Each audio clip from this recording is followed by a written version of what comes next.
What is up, everybody? Sorry I was a little late getting the coffee on. Waiting for that water to come up to a boil. How's everybody tonight? Let's see who got in chat. What's up, Mike Trunks? Mike's Treasure Hunt. Hello. K Titus, Miss Johnny, Legit Serbs. How is everyone today?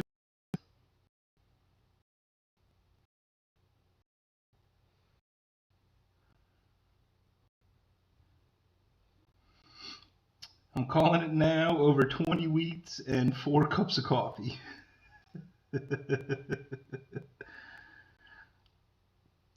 Well, I still have this original box from the other day, and I was able to pick up another $25. It's about 2/3 machine wrapped rolls and 1/3 wrap.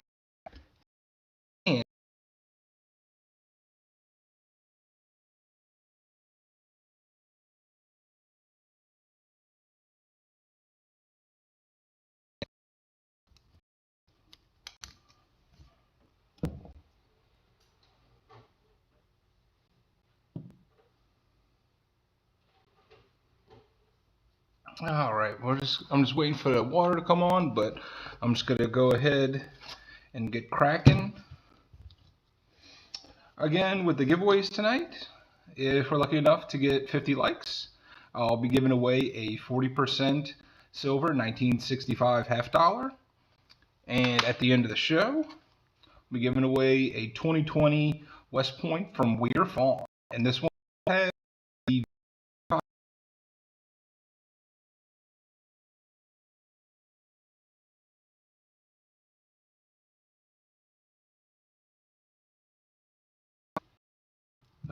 everyone tonight.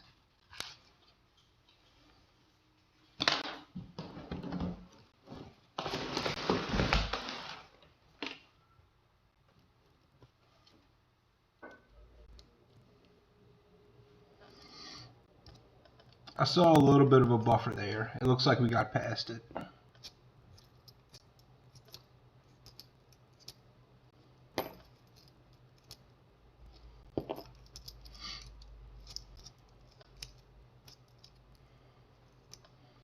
I had to go a little bit out of town today to find new coins. I live just north of a big lake, and so we call it the North Shore and the South Shore, and so I went to the South Shore today, and they're not as friendly as folks up here on the North Shore. So I had to do a little arm twisting to get some coins today. Bionic Bull 88, what is happening? Thanks for joining us.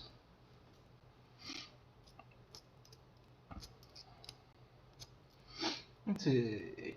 Mike's Treasure Hunt. I have 4 boxes of pennies I have to go through, but they have been bad. They have been so bad. I don't want to think someone has been using my bank as a dump. Last 3 boxes have only had 5 or 6 copper each. Ugh. That's rough. That is not fun.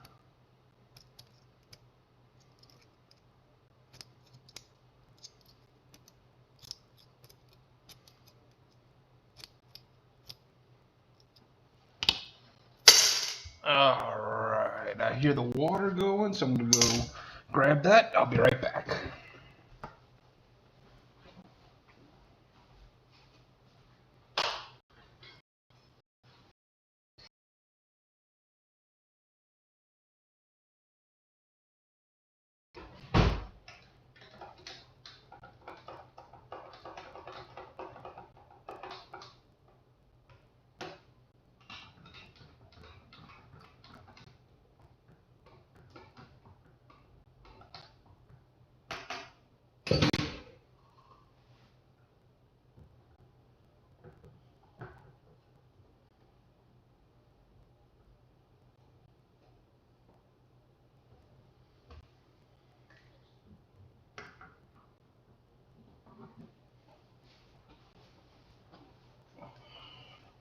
All right, got 2 French presses for the night.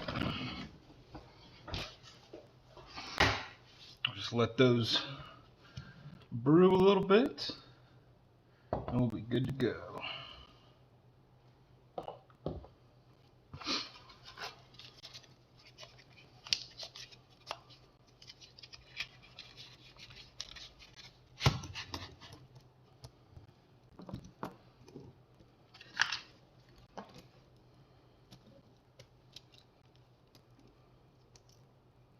So, after discussing with Mrs. Coffee about what would be best for both of us in regards to a streaming schedule, I'm thinking about making it every Tuesday and Thursday night.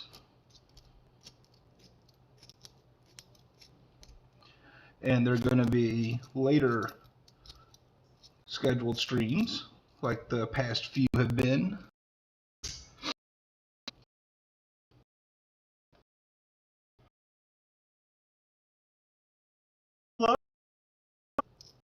Welcome. It is going to be a good night.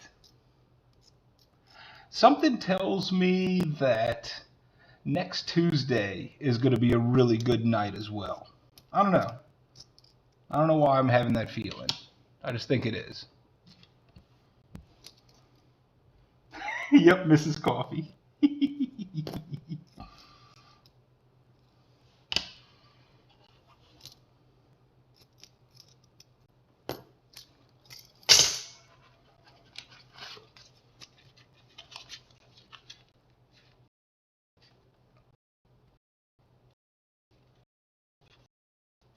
Right on, Hunt.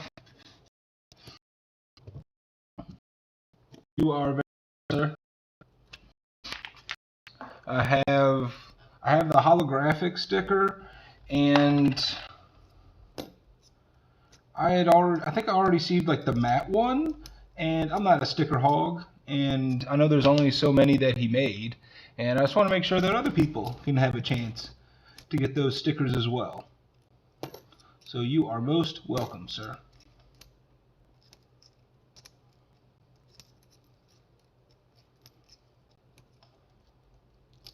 Fill up the board. What is happening?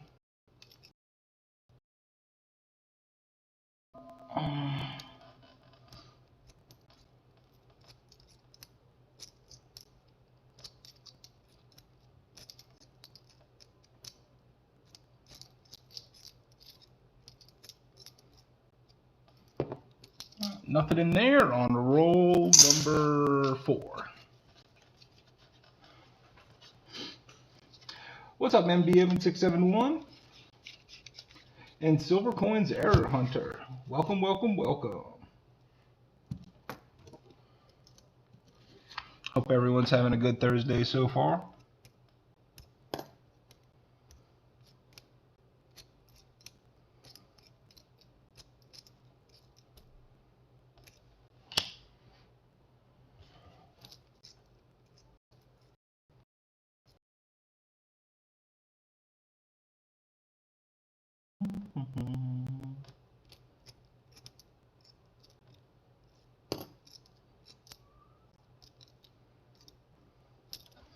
I just saw a little ring of death. Candy Hall, hello. Welcome. Just telling everyone that I think I'm going to keep these later streams. For one, it's working best with our schedules, and also it won't coincide as much with other people that are streaming, because I know some other are doing earlier evenings. Dennis Jameson, hello.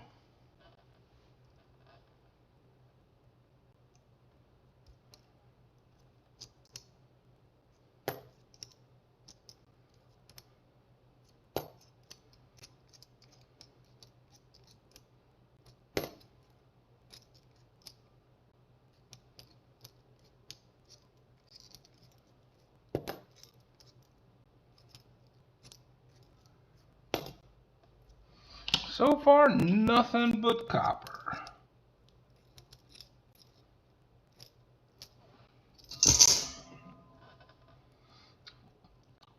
What up, Patrick Johnson? How are you tonight, my friend?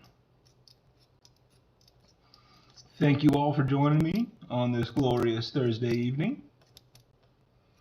Hope this week's been good to you so far.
It'll be a busy day at work tomorrow, Patrick.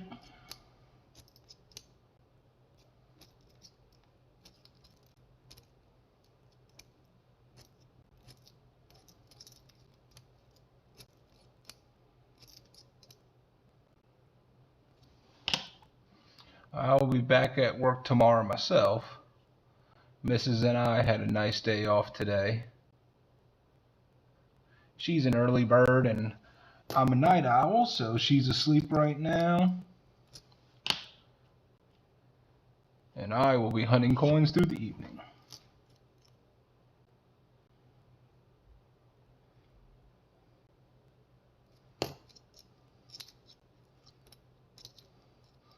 Get to that phone charger, legit.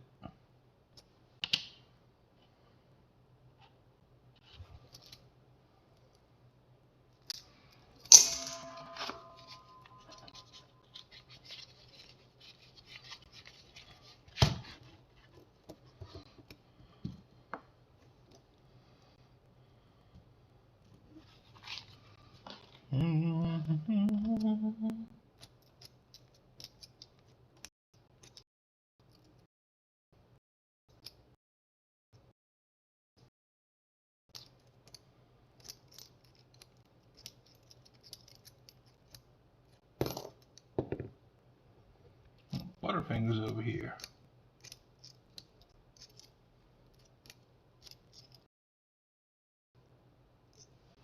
Have y'all heard about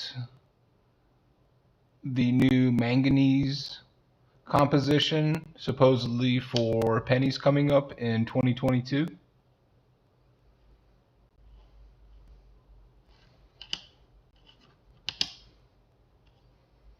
I know Wild West Stacker was talking about it the other night.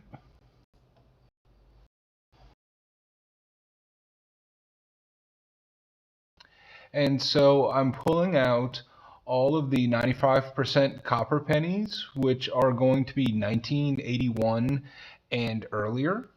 1980s 2 and 3 will have some copper, so I'm setting those aside and weighing them on a scale to test for the copper content.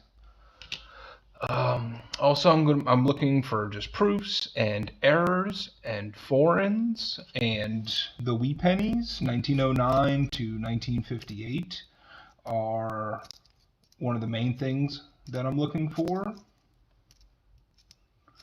I like getting customer wrapped rolls sometimes because you never know what's been staying in someone's penny jar at home for all these years. You can also run into the risk of having another collector in your area dumping their discards at a bank in customer wrapped rolls. Fortunately, I have not run into that problem as of yet.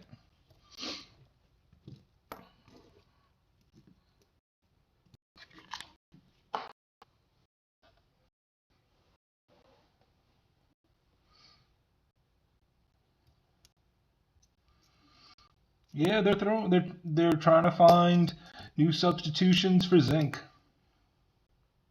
And I mean, I don't blame them. You know, they can't keep operating at a loss like that, and that's just gonna have to go with the times. You know, compositions are always going to have to change. It's just a fact of life.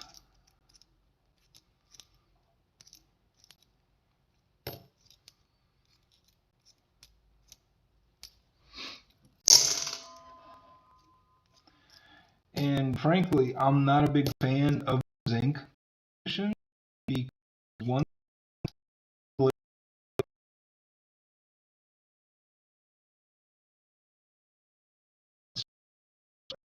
so for those of you that are around my age, when we're older, it'll be we'll be seeing a lot of destroyed, eroded pennies from those zinc compositions. I'm not exactly sure how that manganese composition will hold up, but we will see. With the mostly copper ones, I go ahead and I separate them into the 4 decades of the Lincoln Memorials. So only 50 cents, and these rolled in and keep them. I'll show you now. Right here is a box of all rolls, and these are just pennies all from the 60s.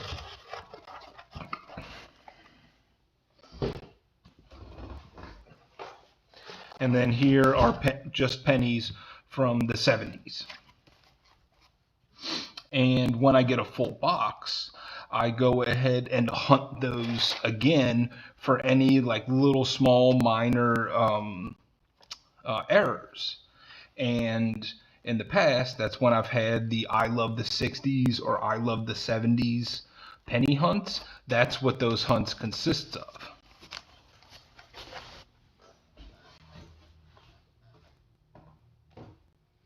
It might seem a little extreme organizing them like that, but I like sorting. So to me, it's fun to do. And then all the wheat cents I roll up as well, and I do already check those on the spot for any kind of errors because those are what are going to be the big pulls for a regular penny box hunt.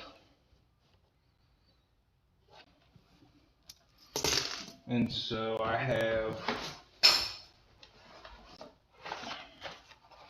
rolls of wheat cents that I've collected and gone through, or just rolls like just all from the 1950s. And so this would be the memorial cents. So these are just 59 Denvers and 59 Philadelphias.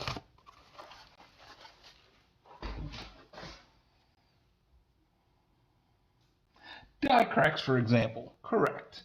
Die cracks, die chips. A grease strike might have escaped me from when I was originally hunting it. Repunched mint marks are a possibility.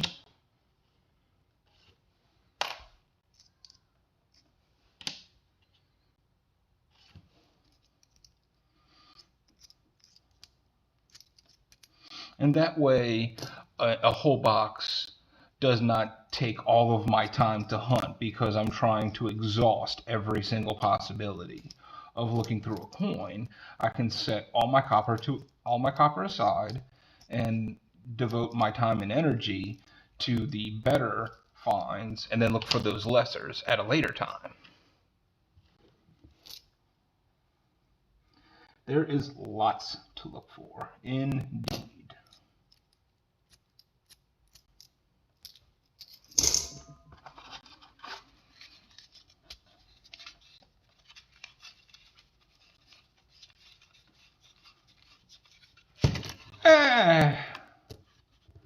I don't know, legit,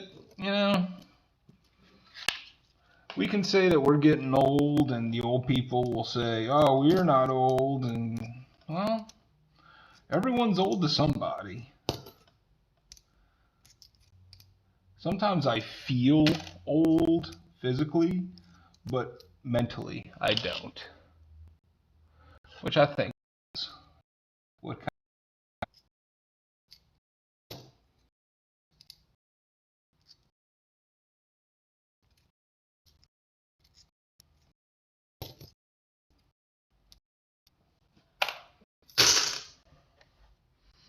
All right, I think this is done. I think that's why we haven't found anything yet, because we have no coffee to go with the coins. And that's just wrong.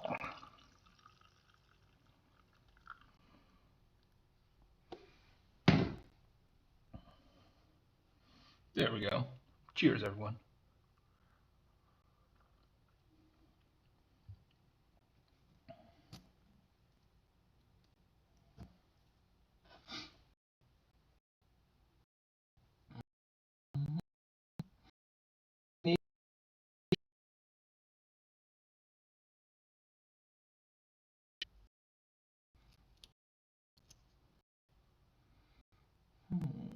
Yeah, those. Okay, yeah, I know what you're talking about. Those are cool.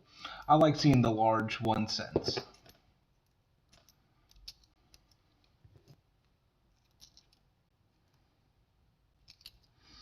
And Candy says, age is a matter of the mind. If you don't mind, it doesn't matter. You are correct, ma'am.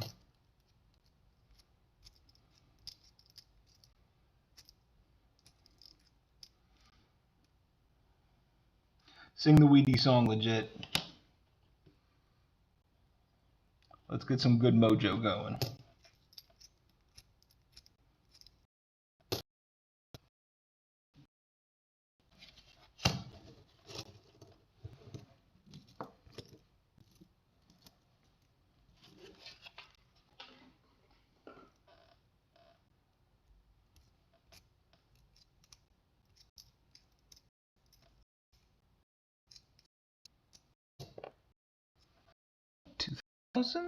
For some wide aims, or one as they are called.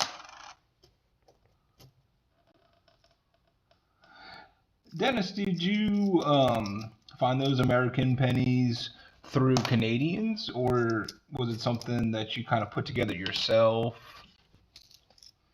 I'm just wondering if you come across American pennies like we come across Canadian. Yeah, Patrick, those large 1 cents, whether they be American or Canadian, they just have a charm to them that we don't see in our modern coins.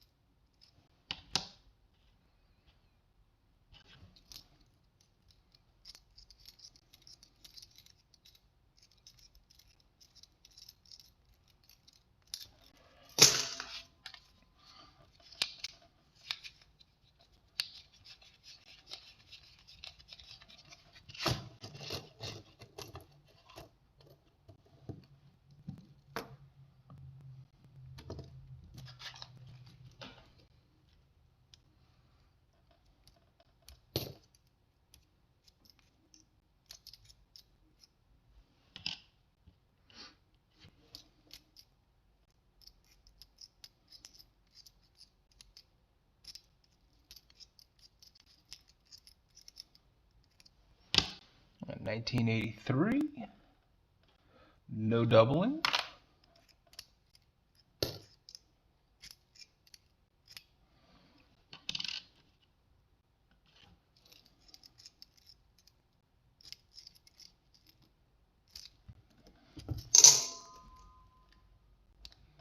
See, not so much getting pennies here, but when I had a summer place in Washington, oh, okay, that's where you got your USA pennies.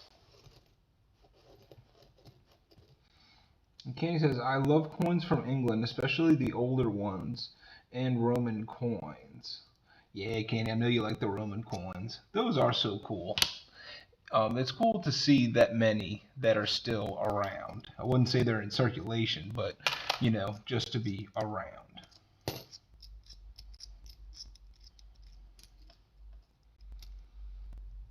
A summer place in USA. Very cool. I saw Canada once. Mrs. Coffee and I were in Wisconsin, and I think it might have been Lake Superior. I can't really remember where we were, but we were on a boat, and I could remember her pointing to a far off shore on the other side of the lake, and she told me that that was Canada.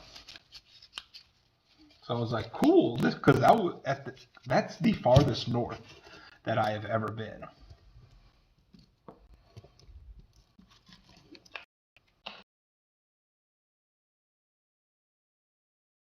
Go up there.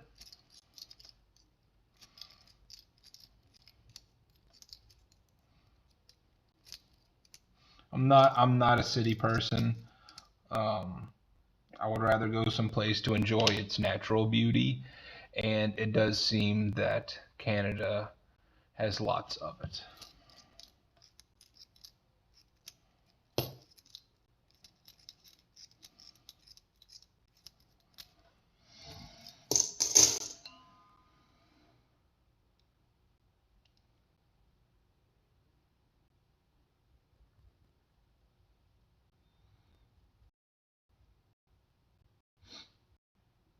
Rob Wenzel, hello.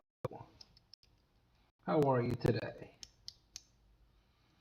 Let's see. Go to Lake Superior in Minnesota. It is better. There is really nice resort to stay at. Okay, right on.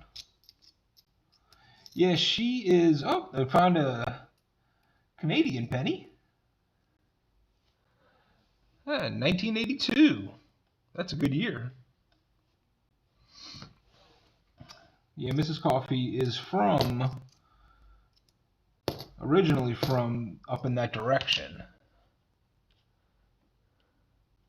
So we were visiting folks up in that area, and that's when we went to that lake. I can't remember if it was Superior, but it was beautiful.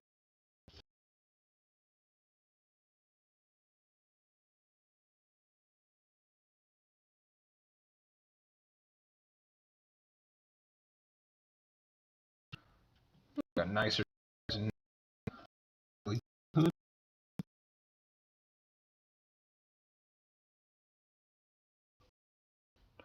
would like to go to England to see Hadrian's Wall.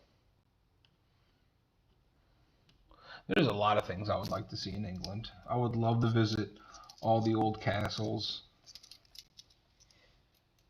and just see there's the roaming countryside and all the quaint little villages. I fit in more over there than going to London.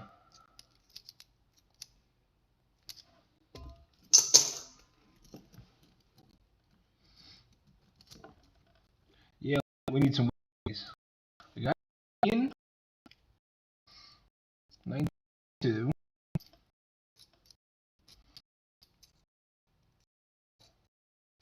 But we need some crops.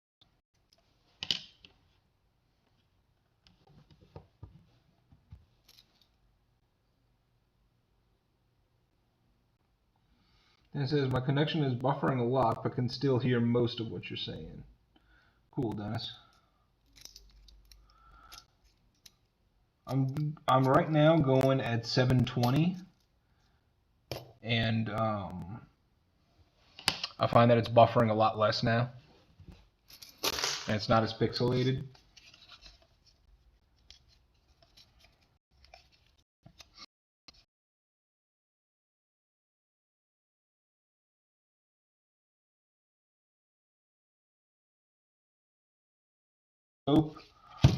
Up on the screen so that y'all can see what I'm seeing under the microscope at the same time. I am very on my part to get that down.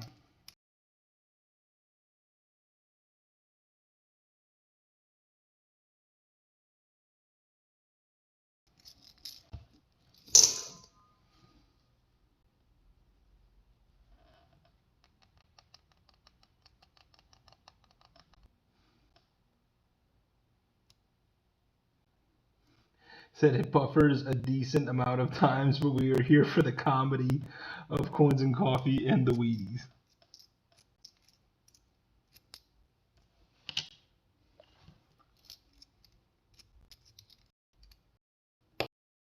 Call me for a story.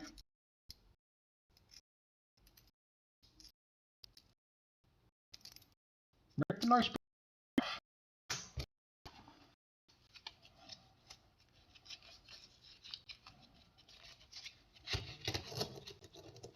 Are you not entertained? Well, no, we haven't found anything. Of course they're not entertained.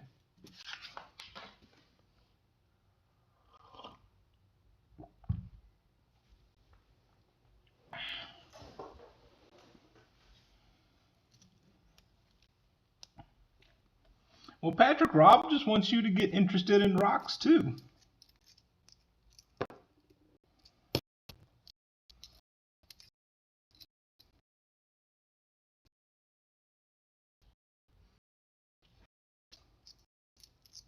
Speaking of rocks, I I get on these binges of watching YouTube because interests other than coins are varied. And so I like watching videos about crackheads. And one was called A Crackhead Hatching from Its Egg. So I thought to myself, okay, this sounds good. And it was this white boarded up house, and the guy is slowly pushing himself through the door, through the boarded up door, and it looks like he's pushing himself out of an egg and actually hatching. It was great. It was fantastic. Of course, he woke up in that house. He didn't know how he got there, and then he was off for another mission.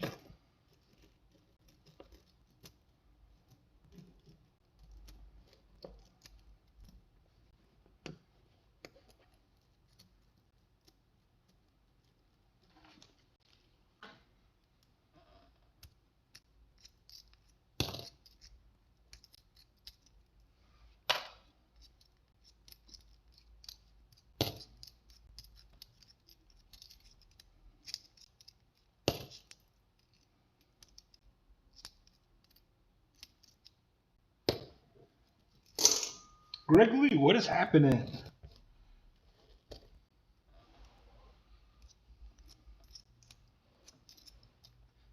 Patrick, I watch all kinds of stuff.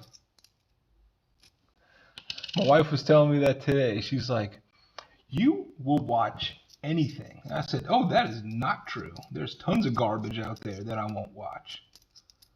But if it looks funny, I'll click on it.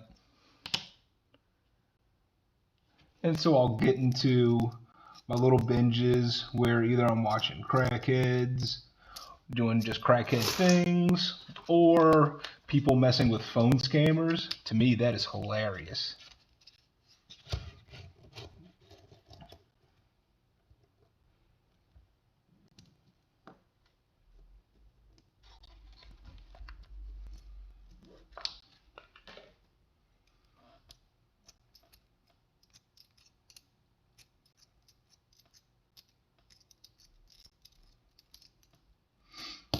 There was a phone scammer who called the guy trying to sell him a warranty on his vehicle.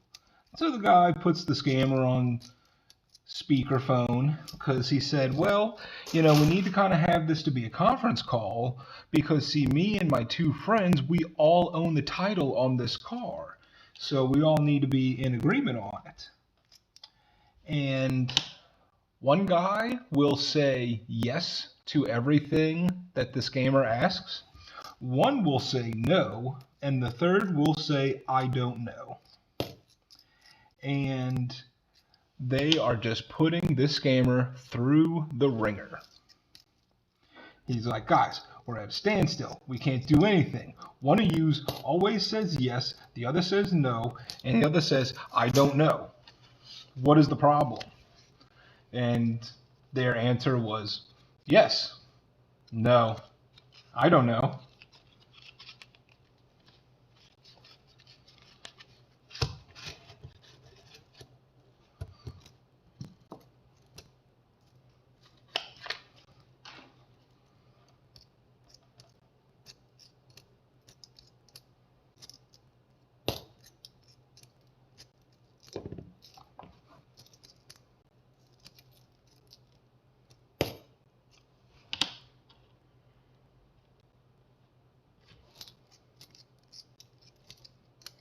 Well, I tell you, this box is not being nice. Hey, how about that? All I had to do was just start talking trash about the box. Here we go. Wheat penny number 1. And it's kind of grody. Looks like a 1946 Denver. And I believe we want the 1946 San Francisco because that will have the S over the D. Yeah, that's correct. So, all right, we are on the board. First, wheat penny.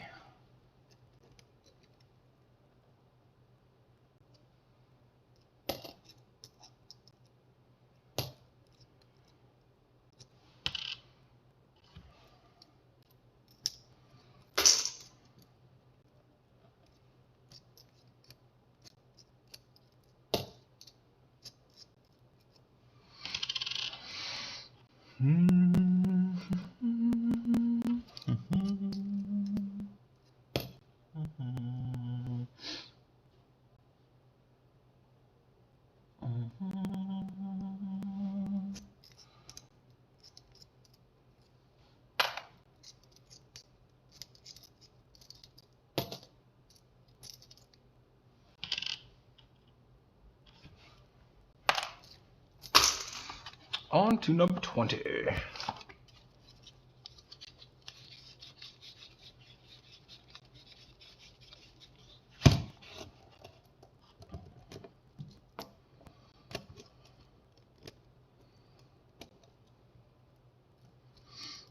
Still sending a lot of prayers out your way, Greg Lee, with your mom.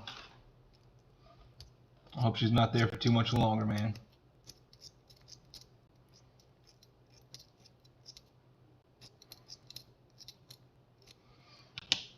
It's another place I've always wanted to visit was Australia. Everyone seems nice down there. It's like the most regular spider out there would kill you in 2 seconds, but hey, that's okay.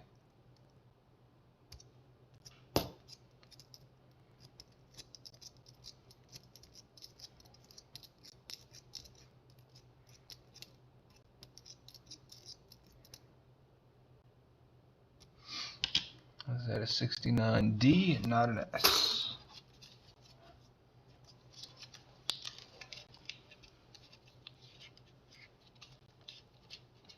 Don't get too jealous when I'm on vacation.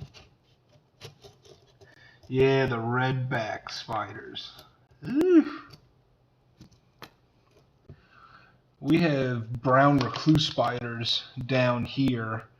I'm not sure if this will come out, but I still have a scar here today from when I was bit by a brown recluse spider. That thing, oh God.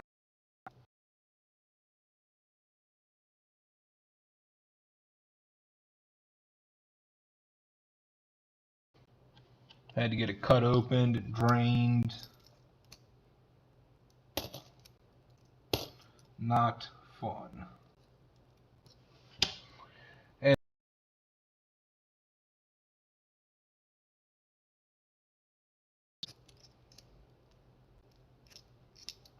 they made a powerful enemy that day.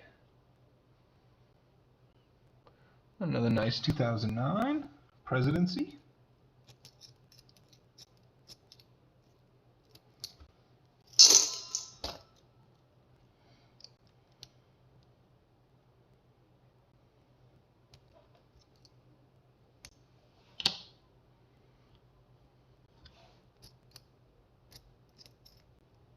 Patrick, that's so thoughtful of you to take pictures for Rob.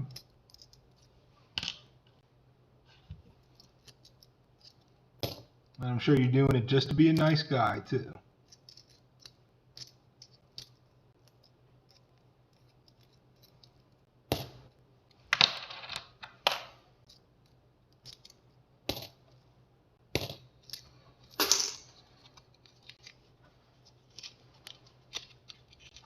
I cannot stand snakes either. I hate snakes. I don't know. There's something about them. I just cannot trust them. I saw a documentary of this island where it might have been iguanas or some kind of lizard, and they were showing how when they first hatch, they have to make it to the ocean or the water side, but they have to pass through this gauntlet of racer snakes. And it's almost like these snakes hunt in packs. Like they have pack tactics, which, with snakes, like that's just wrong. And so you got the lizards that are running out, and out of the rocky um outcrops come all these black racer snakes in droves coming for this one lizard.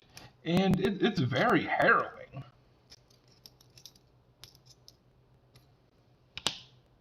Some of the lizards, they make it, some don't.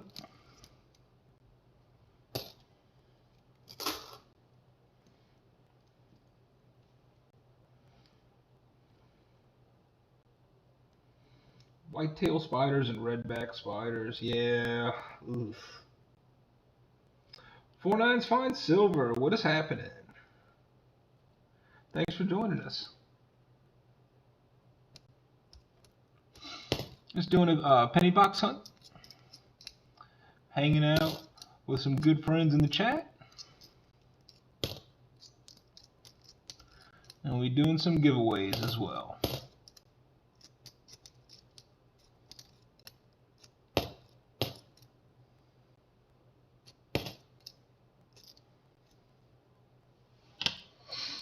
I like watching mongooses fight snakes. Those things are fast.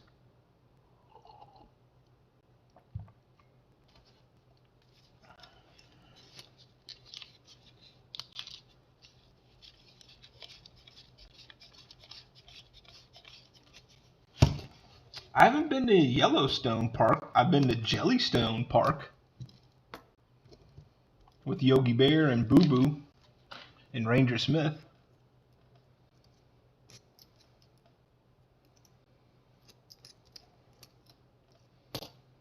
I'm sure they've had those summer camps in other states.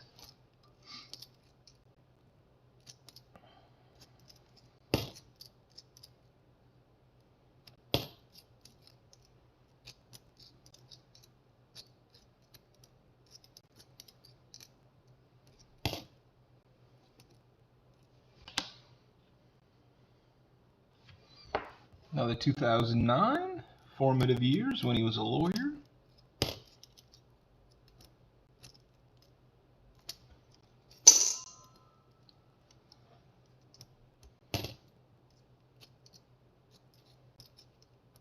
Hey, here we go. Weed scent number 2. This one looks nice on the reverse. Let's see what we have. Yeah, I figured it'd be a 1950s, 1951 from Denver. All right, 2 wheat pennies and 1 Canadian. A couple of nice 9s. Copper.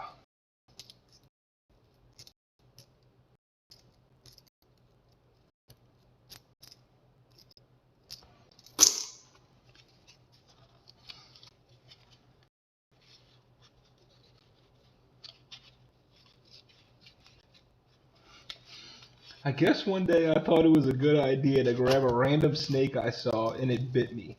It wasn't venomous, but it hurt and bled like crazy. Not my brightest moment. No, but you learned not to pick up snakes anymore. See Monkey Metals, what is happening? Thanks for joining us. How are you tonight?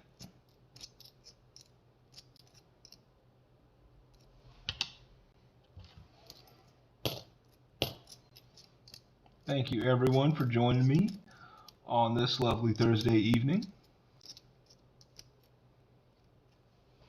I know there are other things that you could be doing or other shows that you could be watching, and I greatly appreciate that you're spending your time with me and the rest of the crew.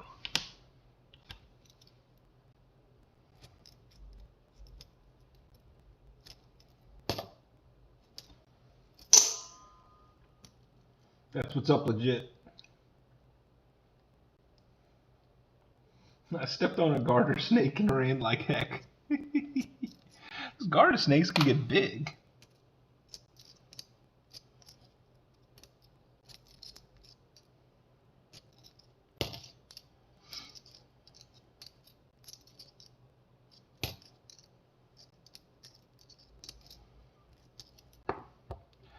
There's one thing that I did not have to pick up in order to realize I'm scared of them are alligators, which is what we have. And when I was young and dumb, my friend and I, we had a flatbed boat, and we were going down to the swamp. And we just wanted to test out the boat, and so we were just taking it down this stream. And we do it at night, of course, because all the best ideas that an early 20-year-old can do happen at nighttime. And we're going down and we're shining a flashlight down the stream. And, we're seeing a couple of eyes flash up.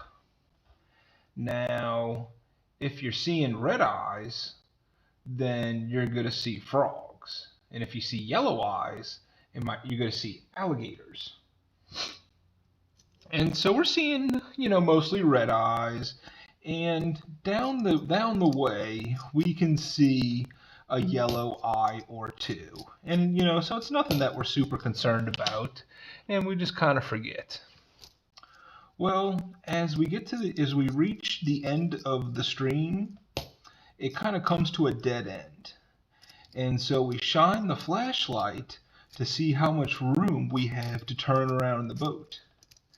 And when we turn that flashlight on, there is a sea of yellow eyes staring back at us. And,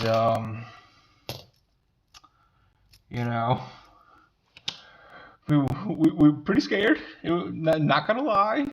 That boat was not big, and it must have been like a spawning bed or something.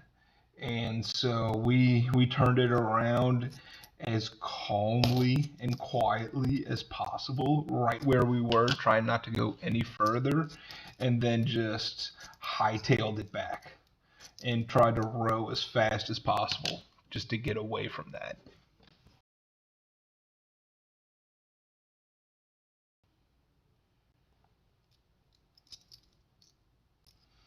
Yeah, Patrick, it was bad. It's only funny to talk about now. It was not funny at the time that happening. It was bad. Alligators are bad. They will eat you. All right, on to the second half of the box. When I first moved to Arkansas, I caught a snake by our house and went to ask the neighbor what it was, and he freaked out and was screaming at me to get away. It turns out it was a cottonmouth. Jesus, Rob.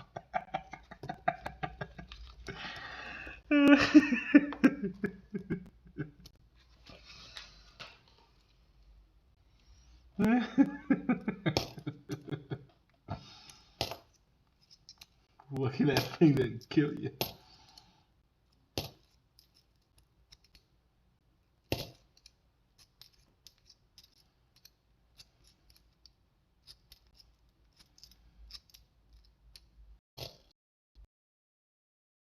Deadly.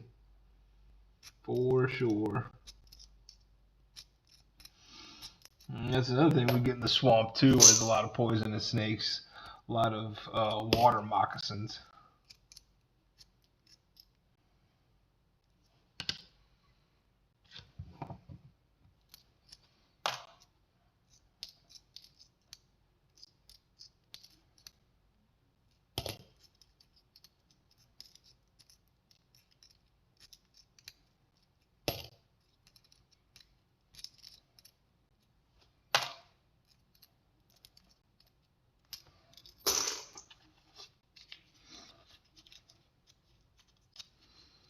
I have zero fear of snakes or spiders or any kind of creepy crawly things. I love them.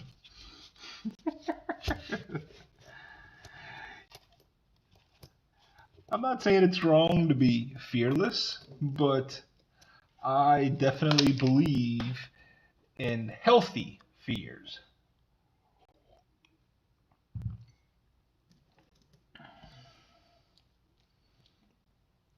Yeah, candy anacondas are they're just like monsters. Any snake that could possibly swallow like a human whole, like that's just wrong. Or Komodo dragons. Ugh.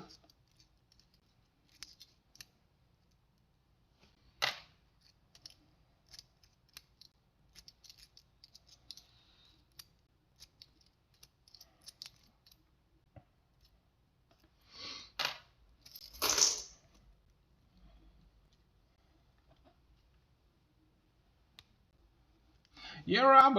I would just leave it alone altogether. I have no problems being outside in nature. That doesn't bother me, but some things I just don't have to engage. Got 1959 Denver, and just trying to see nation going on.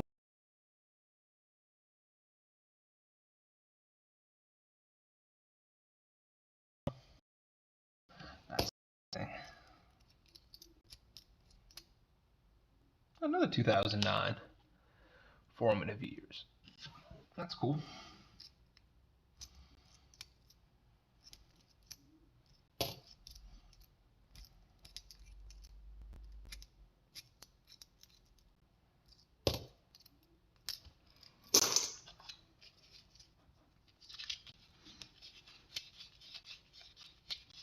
Hey, Christina Rogers, how are you this evening? Cujo has a fear of health food.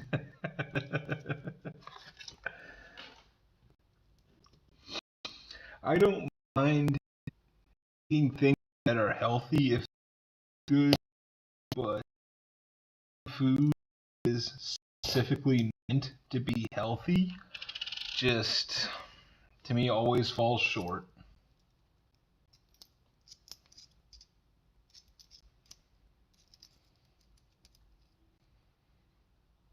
Well, another 1959 Denver. Let's see anything here. Nope.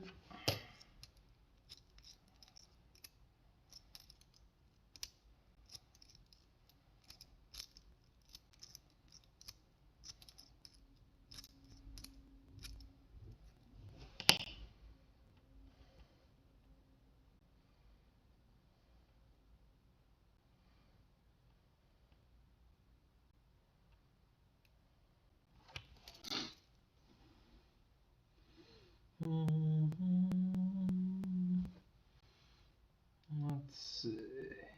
I'm just catching up on chat. At Candy Hall, those monsters are gross. I saw a show on TV where they pay people to catch them in the Everglades. I can't even watch that show. I'm too scared. Or like those people that noodle for catfish. They stick their hands in the hole, let the fish bite their hand, and then they pull them out. Like,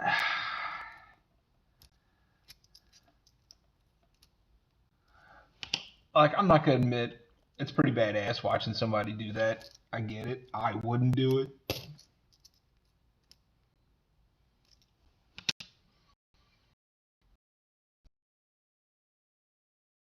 Technology of fishing poles. I don't feel like we need to go back to just using our hands.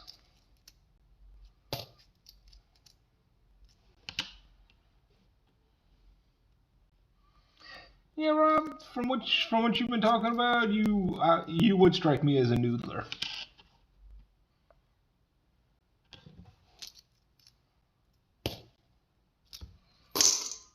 Different folks, different strokes.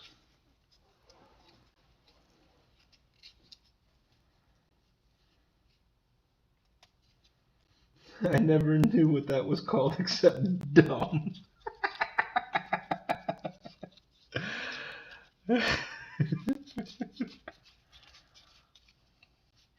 Hey, if I didn't have any kind of bait and I was out in nature by myself, stranded or something, and I'm hungry, damn straight I'm gonna be noodling. I'll probably eat that raw too.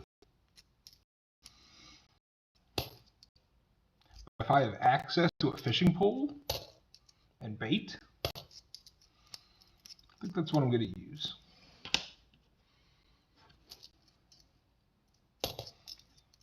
And also, I'm not, fishing for survival. But hey, that's just me.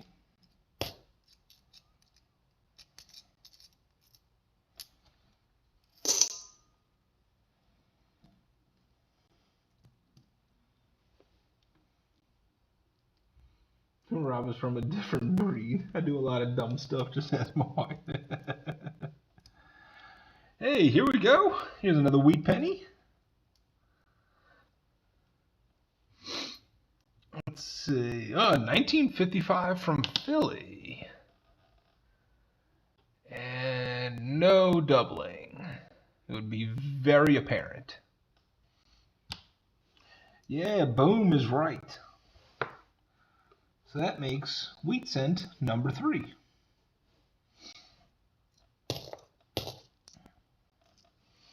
And we're just past the halfway point on this box. And then we'll be cracking open into another one.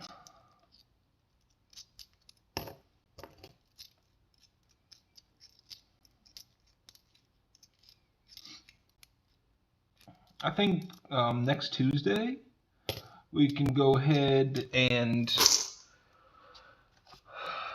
do the Nick-a-date with the Buffalo nickels. Those came in the mail today. I was looking through the bag and I bought them on eBay. The listing said $275, and I went through and counted them all. It was actually $281, so I was happy with that. And they are all truly dateless. I did not see anything with the Variety 1 raised surface, and even seeing quite a few with some mint marks. So I'm feeling kind of hopeful. Might be able to find something. Speaking of finding something, here we go. Wheat cent number 4, 1941. Seems we always have more luck in the second half. I don't know what that is. Maybe we should always start the second half first.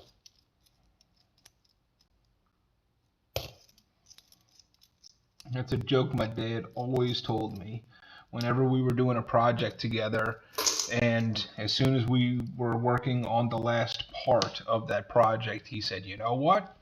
If we started doing this first, we'd be finished by.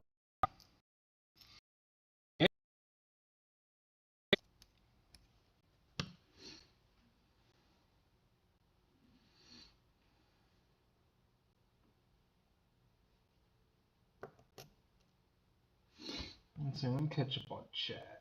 Seems like some stuff's going on.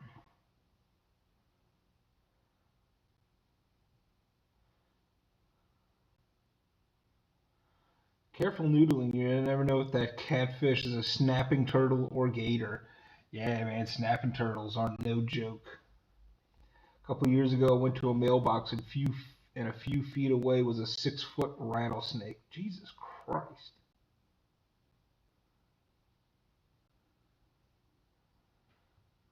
How late do you usually work on the penny rolls? Well,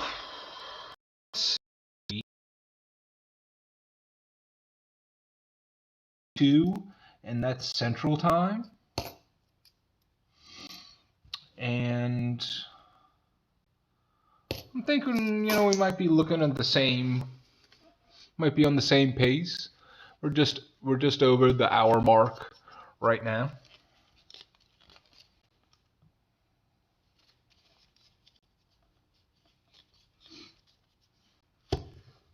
Hey, have a good night, Cujo. Thanks for stopping in.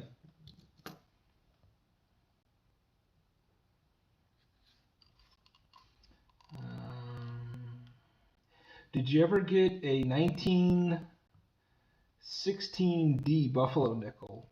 Some have doubling on the 3 feathers. No, Dennis, I do not believe I've ever found that.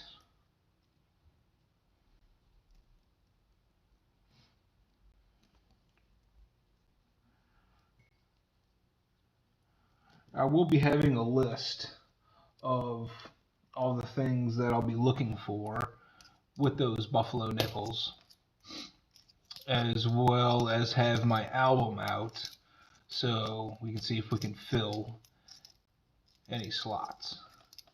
And also just kind of wanted to show people how the Nicodate actually works.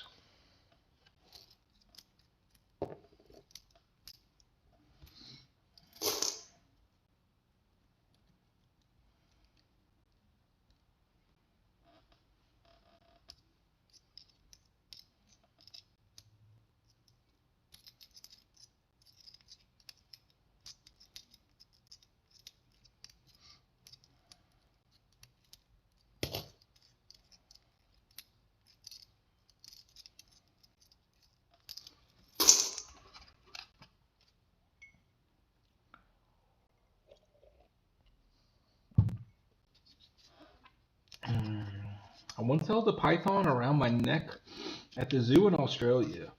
My friend's daughter worked there. For $9, you could get your picture taken. My friend's idea. Something you were talked into.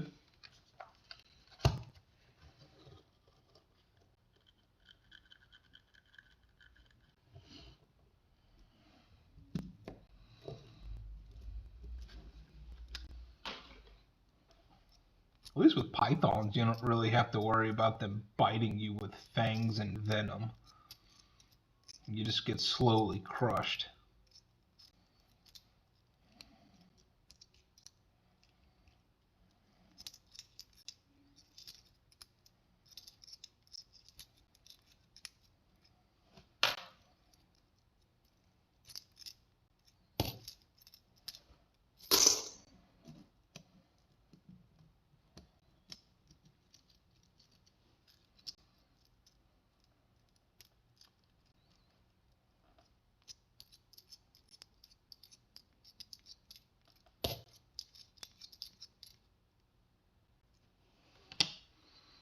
Another 2009, Birth and Early Childhood.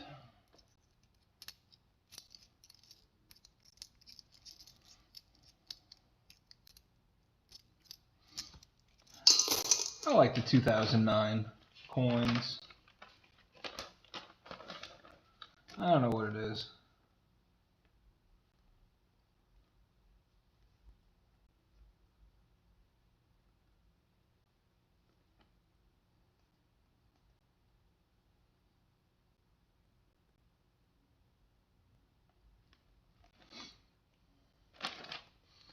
All right, this makes roll number 33. Yeah, 33. Yep. It's not too late for math.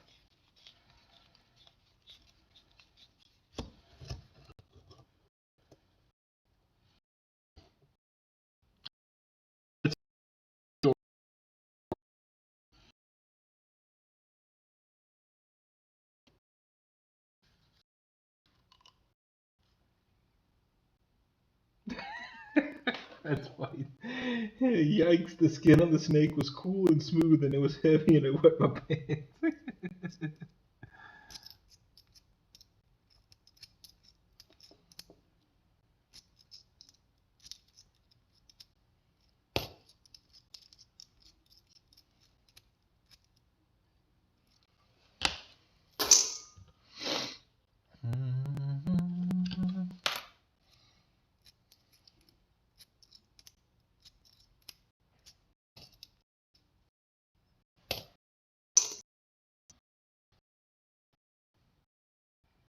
Oh yeah, Candy.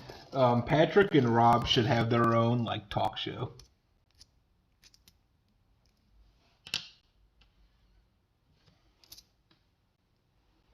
Anyway, back to talking about coins. We can talk about coins, we can talk about snakes, we can talk about anything y'all want to talk about. As long as it isn't too offensive to anybody else in the chat.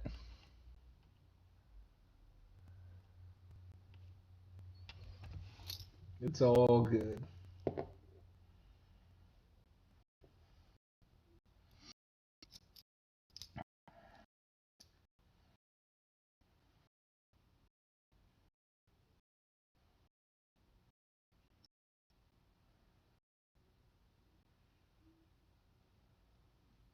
See, Monkey, I made your dog bark.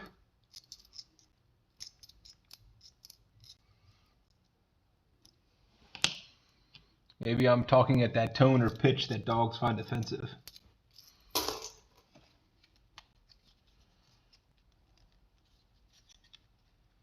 Or legit would think that your dog doesn't like robots.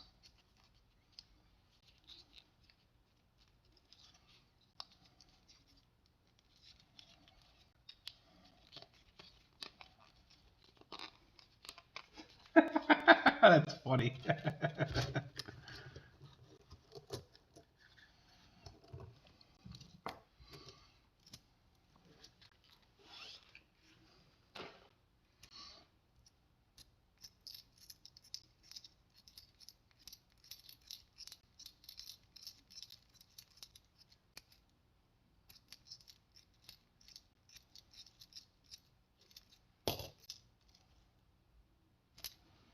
I think you were quiet for long and then.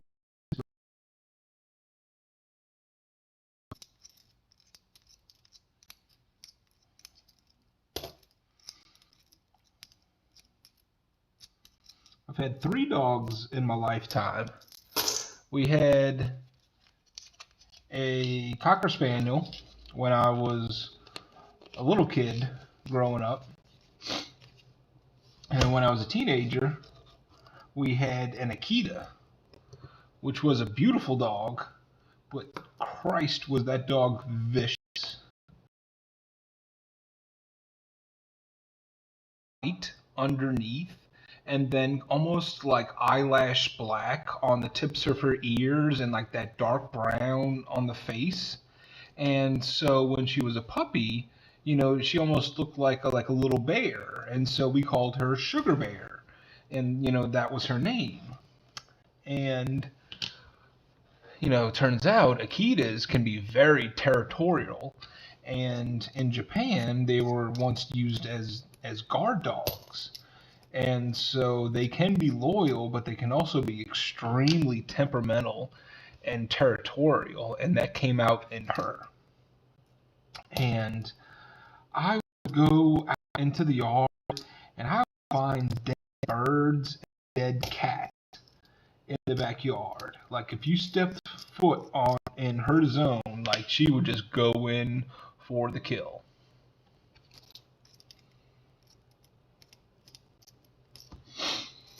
And then when I was an older teenager, we had an English bulldog named Gretchen. And that was the sweetest, most lovable dog I've ever had. And I still miss her to this day. She was tan and white. And my father had originally purchased her because he wanted to breed bulldogs.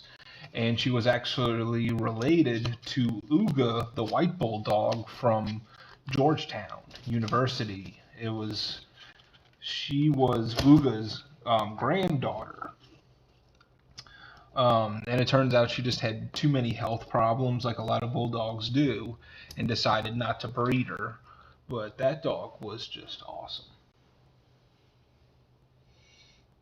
And catch up on the chat because I'm just rambling.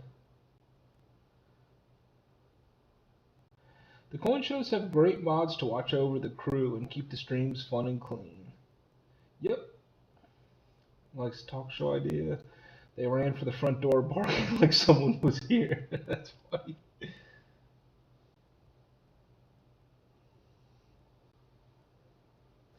Yeah, then she did keep the neighbors in line.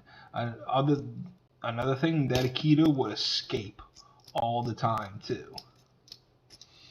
And it was up to me to go out and about on foot and try to catch her. Boom, here we go. Wheat penny number 5. They have 1953 from Philadelphia.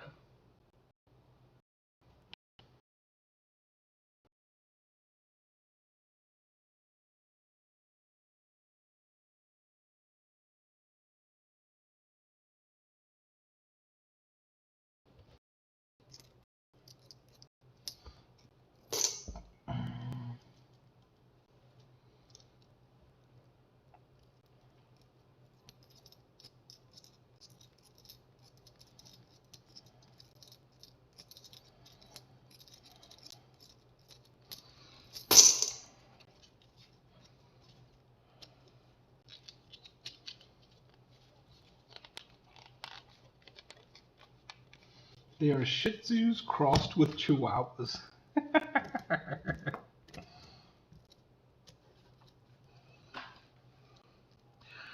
Funny thing about Chihuahuas.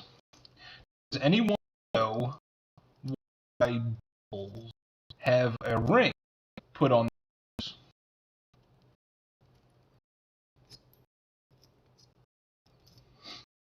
It is actually because Chihuahuas were used to herd bulls, and they would jump up and bite the ring and pull the bull in the direction in which they wanted them to go.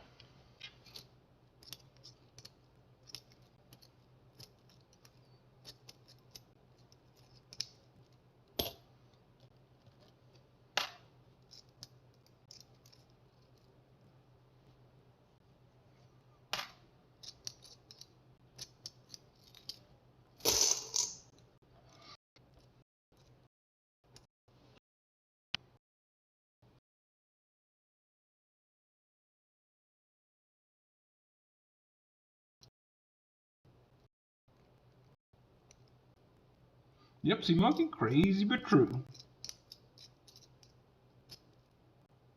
Those little things are vicious.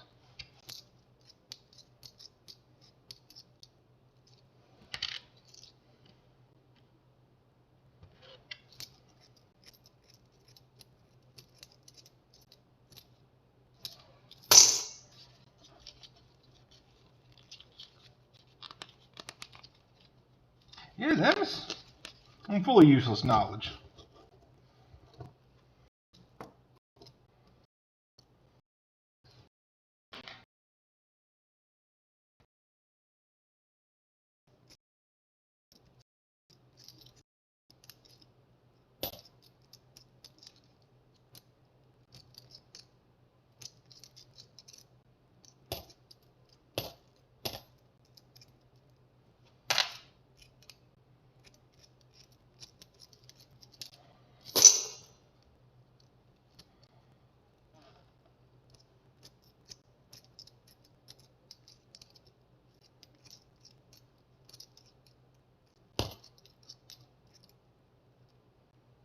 What is that? That's nothing. Tricks on.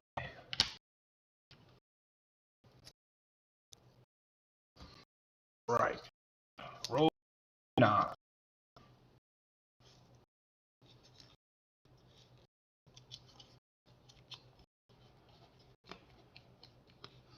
Does my thumb ever freeze up? I do have a little bit of arthritis in my hands, and it's not so much that my thumbs will freeze up. I get more of arthritis feel from my fingers, and I really don't have any problems like that running into what I need to move coins around, fortunately enough. Well, when it gets really cold, it'll start hurting pretty bad.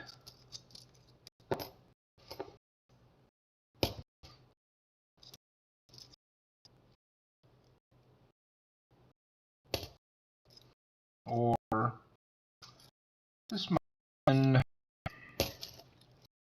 Might have been 15 years ago, but I broke these two bones in my hand, and when it gets cold, I'll feel that.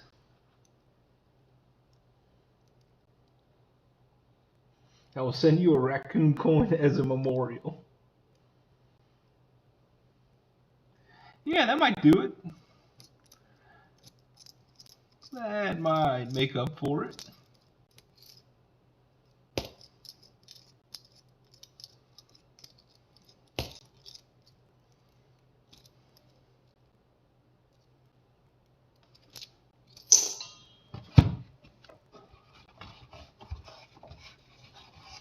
And there's no way I'd let you send that.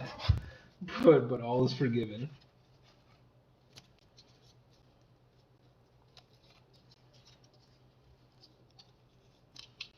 Yeah, that's every once in a while the cold will bother my knees.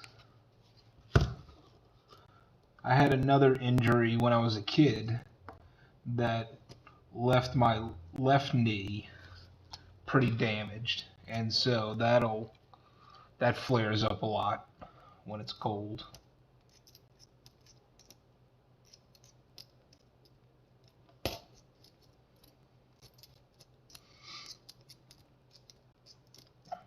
Let's see, I was probably in the 7th grade, so I was probably 12 at the time, and I'm riding my bike home from a friend's house from after school, and down here we have canals. So picture a big, long suburban street, and one it each side has two lanes that are just one direction, and there's a big, large canal on the middle of it, and that's what helps the streets drain into. So I'm riding my bike home, and I'm riding my bike against traffic so you can see what's coming after you, and I see this truck that is driving alongside the ditch of the canal. And it's all uneven, so the truck's bumping up and down, and it definitely catches your attention. And so I kind of stop, to my bike to the side, and I'm watching it because I'm 12, and I'm thinking, wow, this is really cool. What is this guy doing?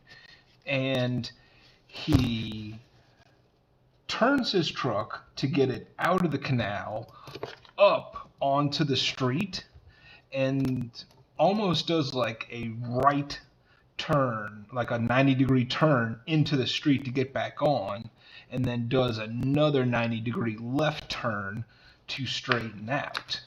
And that's when he's on the sidewalk and he's coming right for me. And so, he hits me, and he doesn't run me over, but he's pushing me along. And because my bike's caught underneath his tires. And this was just a whole lot of copper just top of it.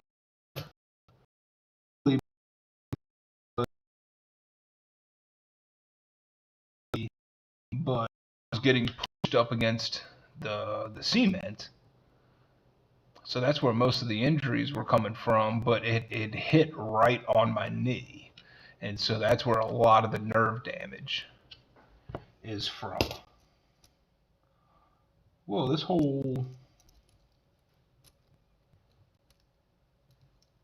almost entire roll is copper. Hold on.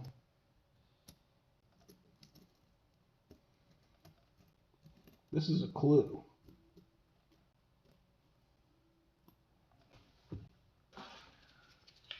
So I pulled it out of this roll, which I have 4 more of. Ooh. Could we find something old? Maybe a little collection thing? Let's see. I'll catch up on chat because I'm rambling again. He ain't kidding about the raccoon coin. He already bought it.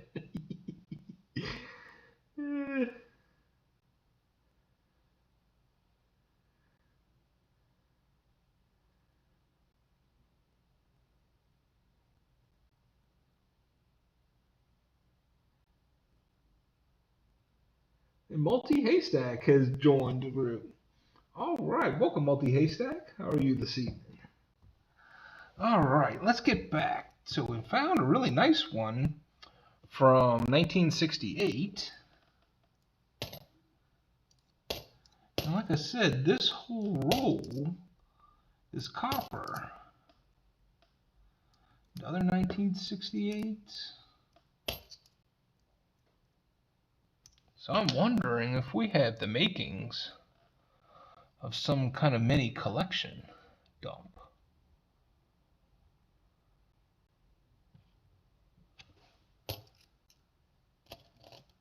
Let me set that one to the side.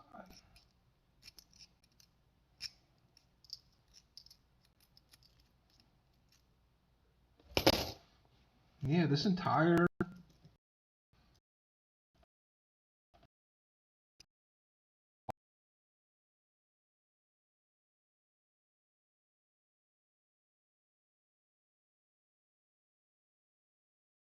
six, 71, 62.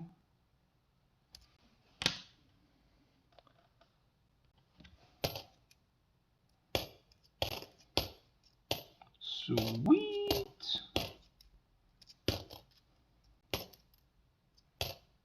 All right, I'm excited to open up this next one.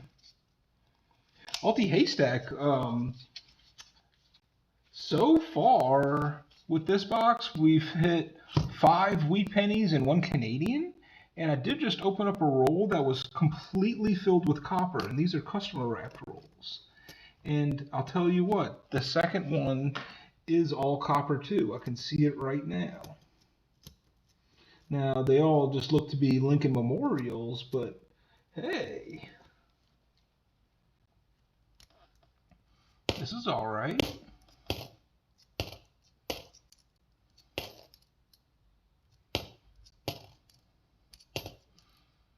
Maybe there's one that'll be completely filled with wheat cents. Ooh.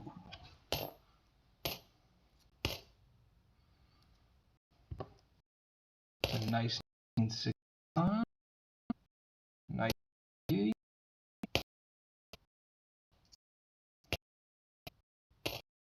Yep.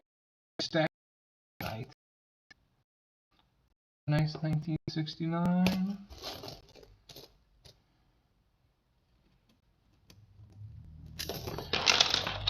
God damn it. Yeah, Multi Haystack, you joined us just in time. And I just made a big old mess.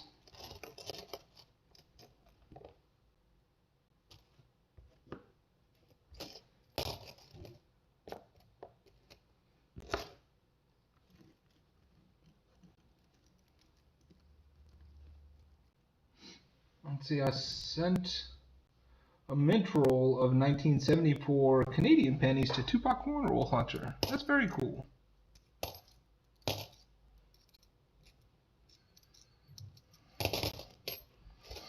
All right, I'm excited to open up this next one.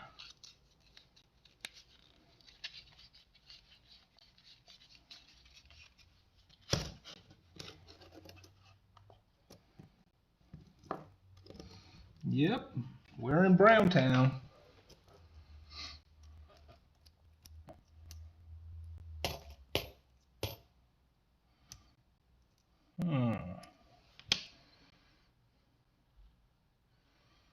Now, why would someone put a 1983 in a roll of copper pennies? Yeah, that's a zinc. Get out of here.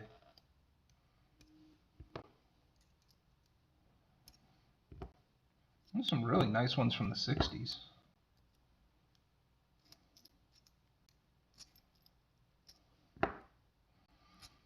Those are 90s.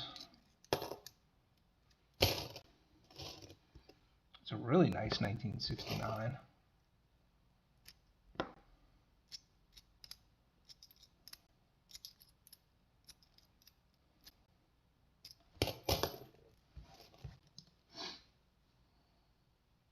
Multi-haystack, I was just very fortunate in that I was able to find customer wrapped rolls.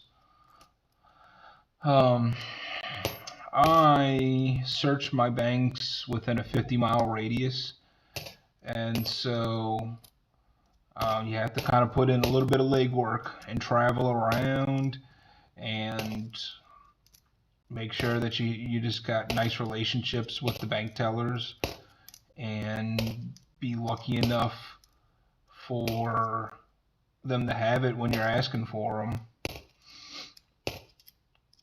A lot of times I kind of prefer customer wrapped rolls because I just don't have a whole lot of luck in scoring circulated boxes.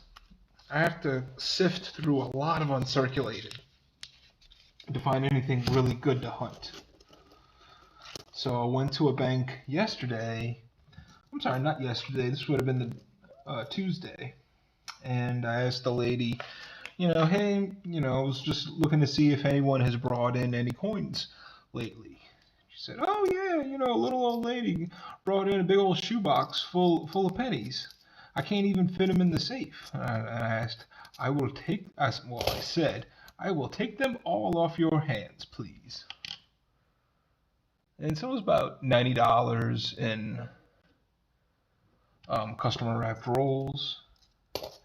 And this is the third. These are the last rolls of that lot. And nothing like super awesome has come out of them. We found, some wheat cents and some of the cool one-off little things the other night.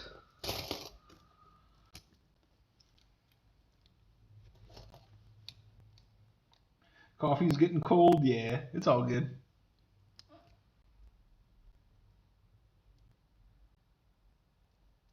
Multi-haystack, I'm not a fan of shield cents, no sir. There are some errors out there that you can hunt for, and I have. And I've collected enough of them to where I feel like I don't need to search them anymore, but I don't like the finish on them. I'm not crazy about the design of the shield. So, no, unfortunately, they are not my faves. So right here are all nice shiny ones from 60s and 70s. And this will be the last one of that design. Hey, Mo Money Inc., thanks for stopping in. I appreciate it, brother. Hope you're having yourself a good night.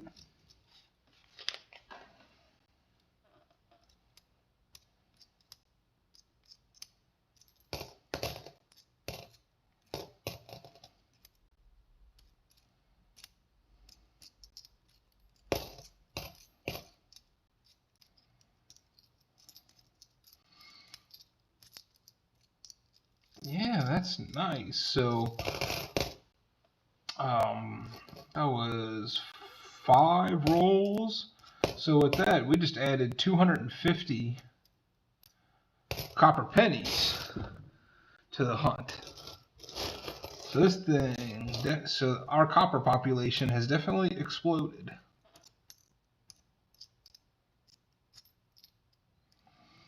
And that means lots of copper for me to sort later on.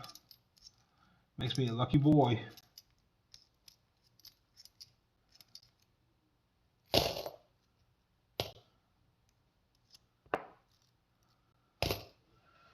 Alright, and I will move these over to the side later and just see if any of those will upgrade the album at all.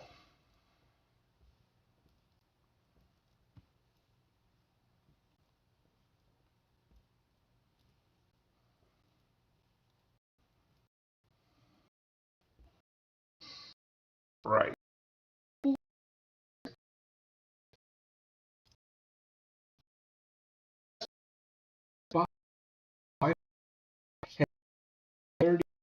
sweetie. Way to that's Olivia. And Mo Money just hunted 2 boxes of nickels. You find anything good? They can't get Canadian pennies anymore. They were discontinued in 2012. Through the last 5 years, they made magnetic and non-magnetic pennies. Yeah, Tuesday night, we found a 2007 magnetic Canadian penny.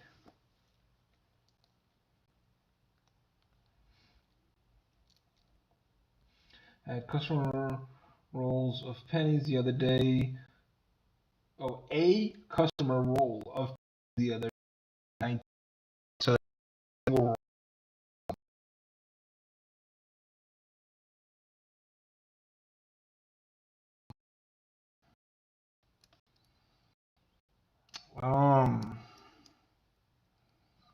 okay. Well, the next roll looks to be more copper. That's another shinier one from 64.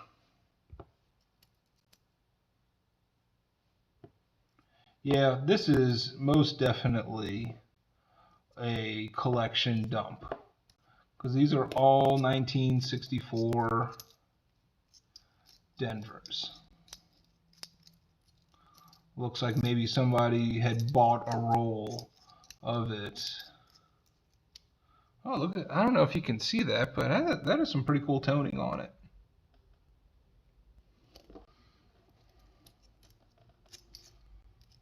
All right, well, hey, you can't get mad at this.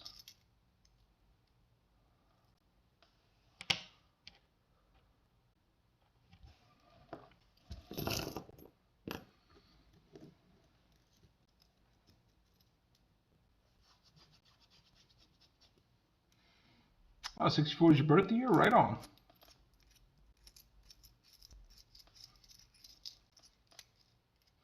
Yeah, these are all 1964 Denvers. Wow. Okay, what's going to be in this one?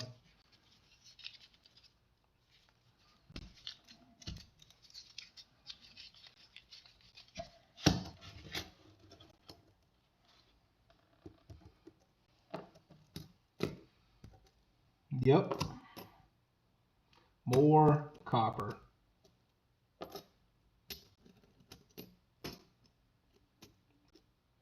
Okay, right on.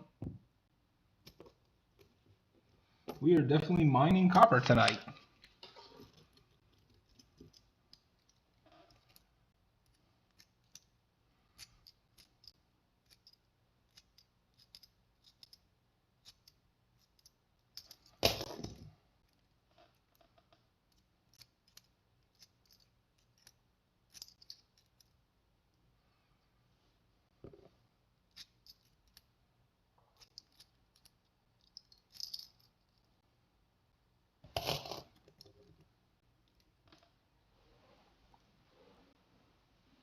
Candy Hall, you have yourself an excellent night.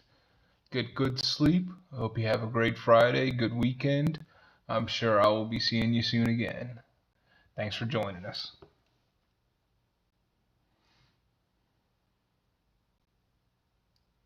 It's got knocked down to 2 to 5. From 5, yeah, 2 to 5.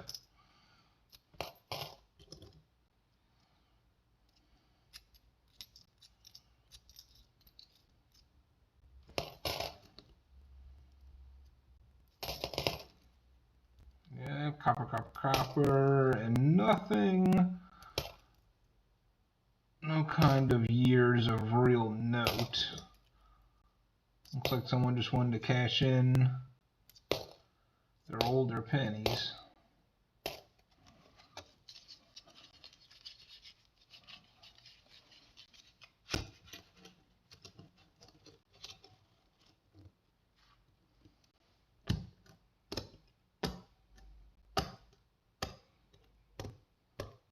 And what's funny too is I'm opening them up. They all look like they're even stacked in the same order. Like I just opened up this way, and it was nothing but memorials. So they're like all stacked going the same way. So it's definitely intentional.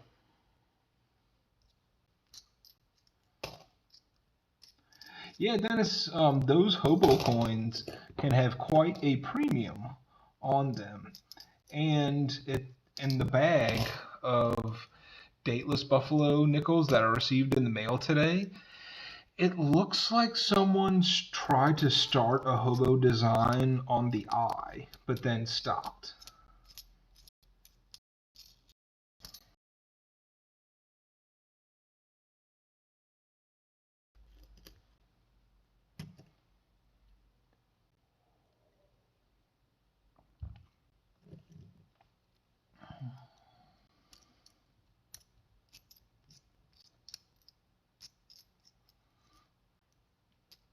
Hmm, 1960, we'll check out the dates.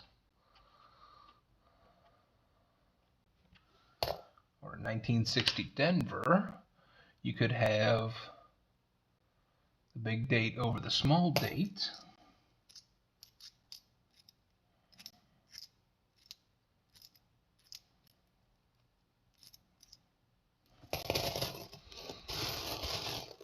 Wow, the copper's really taking up the rest of the board here.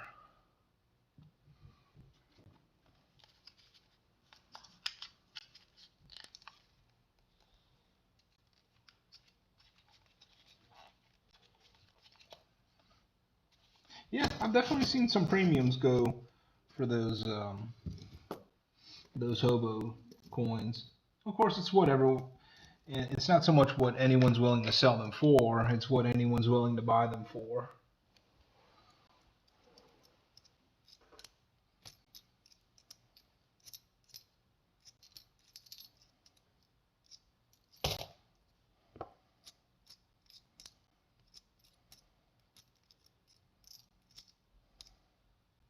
A 1959 Denver in here. Let's check the mid mark.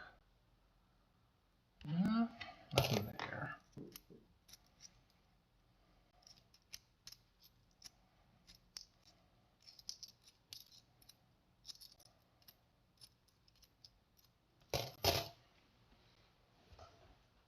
Yeah, there we go. Well, it doesn't look like we'll be finding any other wheat pennies for this box. But this is most likely the largest amount of copper that I've pulled from one box.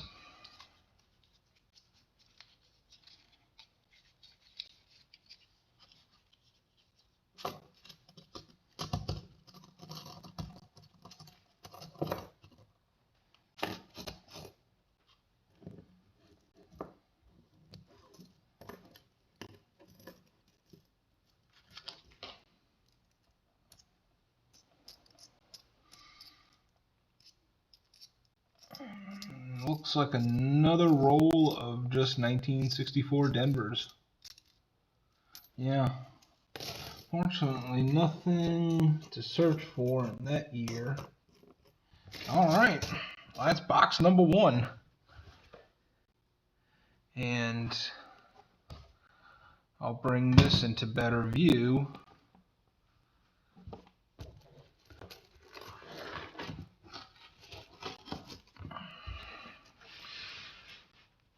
There, that's all the copper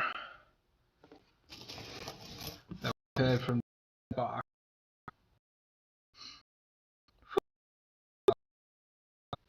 All right, let's get this board cleaned up and get ready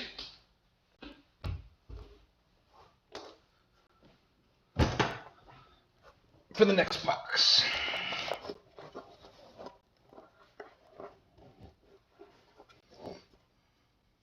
Dennis, thank you for joining us. It's always a pleasure talking to you. You have a wonderful evening and day tomorrow as well, sir. I hope the weekend finds you well. And I'll be seeing you again soon.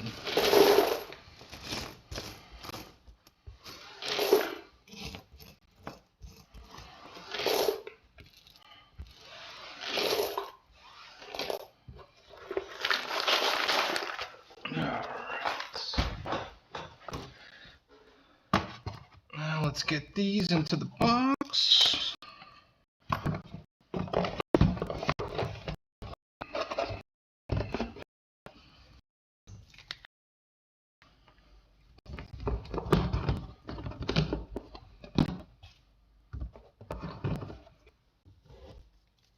And we did have a wee penny ender in this box too.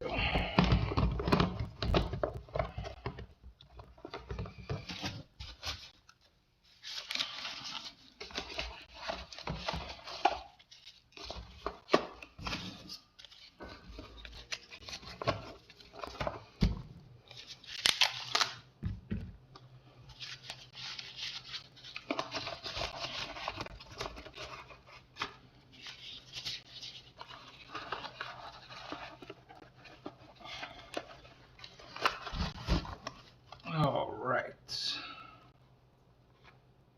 I don't know if I lost the ender. Dang it.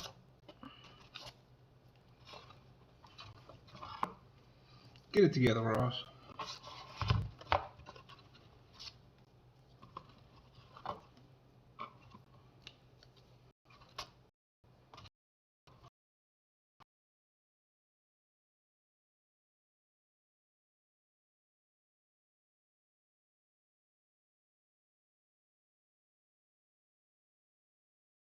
And come back, we will start box 2.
Hey Rudy, how you doing today?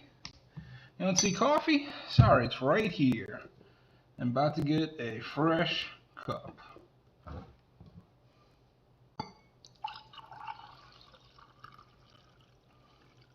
There we go. The picture is complete.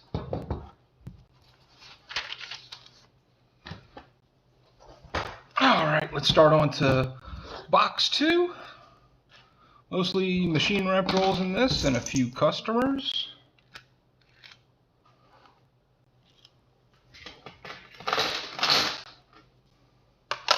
And we do have this wheat cent ender right here. Let's go ahead start with that one. The coffee is Starbucks Sumatra blend. I like the darker roasts. And I tried their Komodo brew today, and that was good. So thinking I might grab a bag of that and add that into the mix.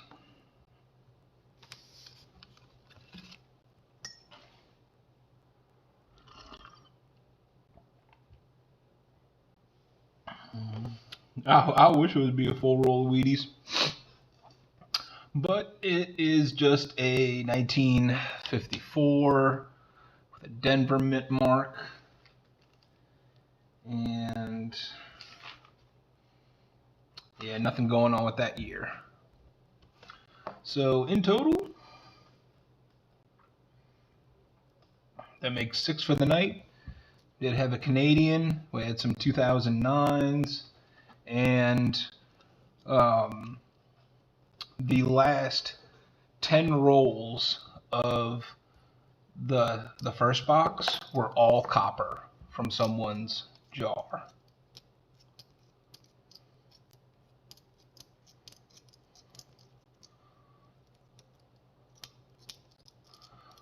So let's see what the machine wrapped has to offer.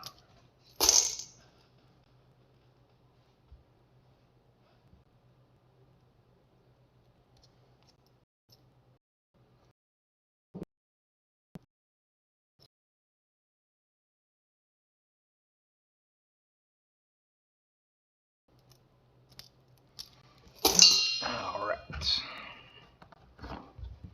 And using our trusty Sting letter opener. It glows blue when bills are near.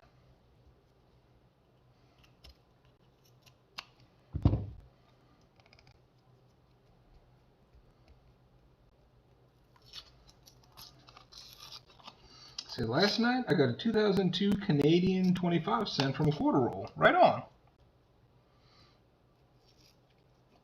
I don't find a whole lot of foreigns in quarter rolls, so that's always cool to see.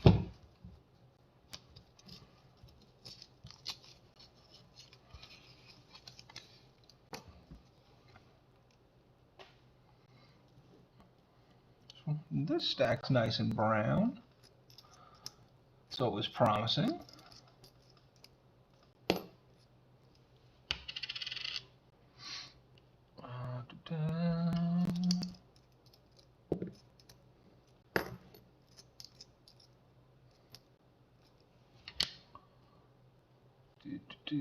$95, no DDO.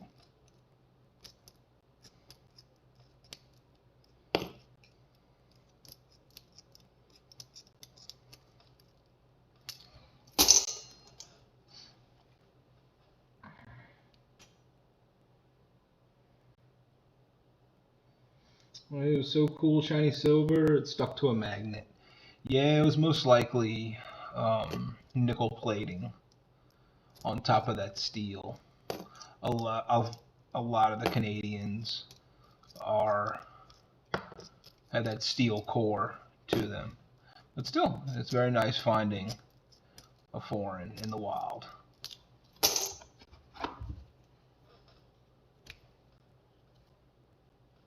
And these are tight.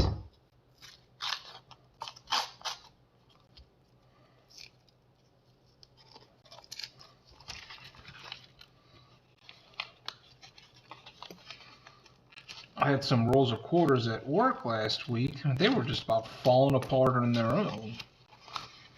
They were so loose. And then you have ones like these that are so tight you can barely get the blade in.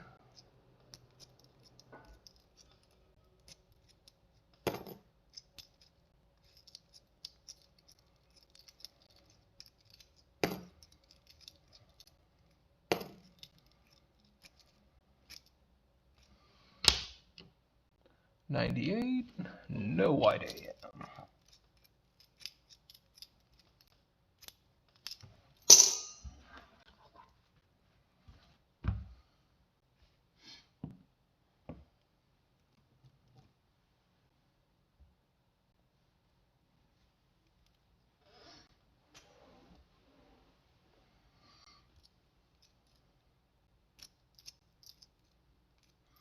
Rob looks like he's sharing his criminal record with us.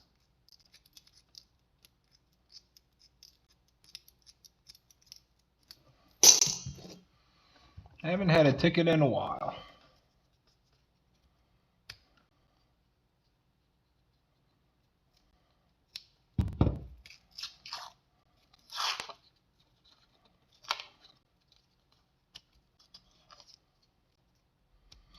The big lake that I live next to has a long bridge to it, and there's let's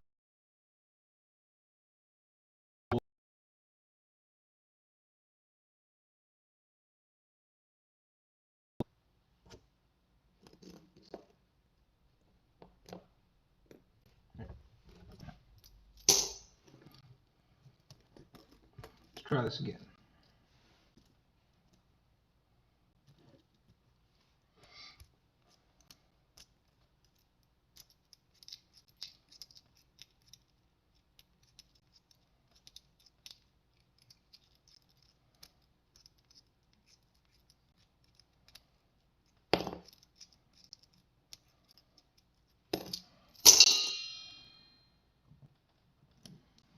I hear that, Rudy.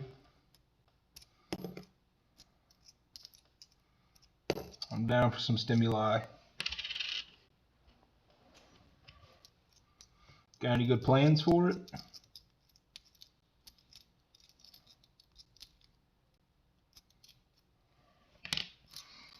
$1984, we got any ear action going on? Nah.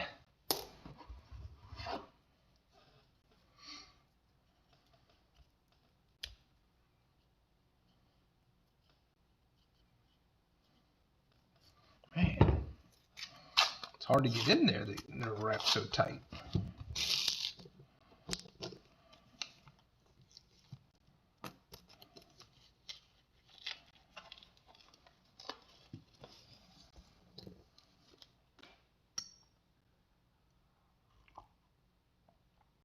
Right on. That's what's up.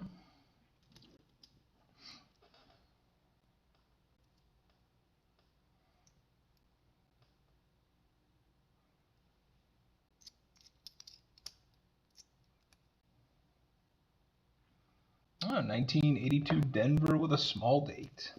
Let's go ahead and weigh it. See if it's one of the elusive copper planchettes. 2.57 grams. Nope, that is a zinc. It's copper, it would have been 3 grams.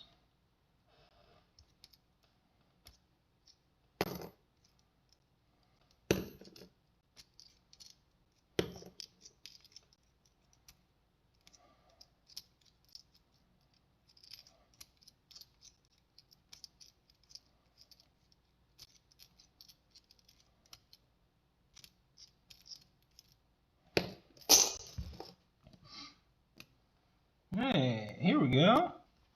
I see some maple leaves sticking out. All right, we got Canadian number 2, 1977. So we got a 77 and an 82.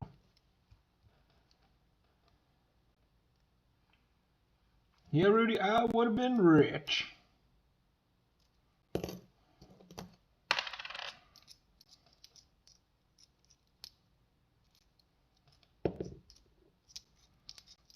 There's also the 83 that I weigh for copper as well.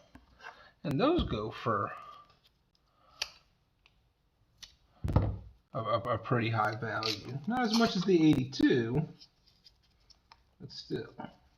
The way silver prices move, you could make better profit flipping silver than flipping houses. Yeah, that silver is, that's not gonna last though.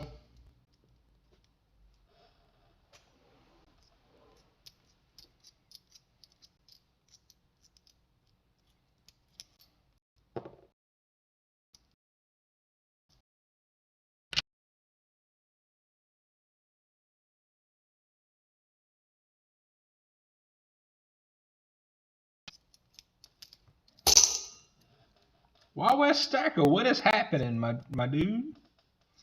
How are you doing tonight?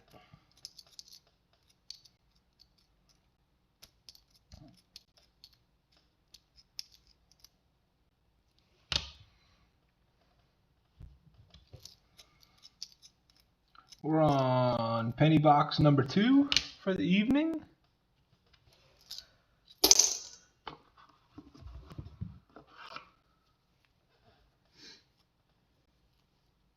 Yeah, Rob, that's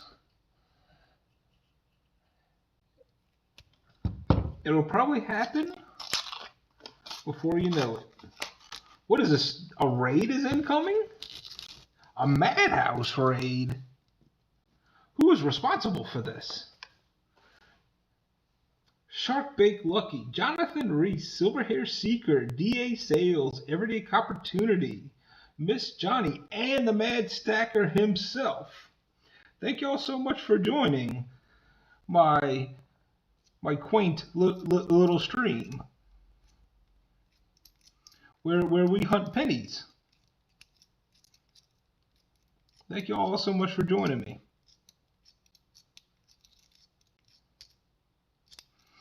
I hope this week's been treating you all fine. The like button has been elbow dropped. Well, folks, just so you know, let's see what we're at, because when we hit 50 likes, and we're at 29 right now, I will be giving away a 40% silver half dollar from 1965. And at the end of the show, I have a 2020 West Point Weir Farm Quarter to give away. So thank you all so much for coming in and spreading that awesome support. Jonathan's not been too bad. This is the second box of the night. So far, we have 6 wheat pennies, 2 Canadians. These are just some nicer 2009s that I've had, but we have a ton of copper. The last 10 rolls of the first box seem to be just a little copper collection dump. They were all filled with copper, so that's always nice. Man, I usually stream for about, well, I'll say I usually. This is only my 3rd stream, so it's not really averaging. I was able to hit past 50 likes on Tuesday night, and I went up until 2 a.m. with that. And that was just hunting 2 boxes.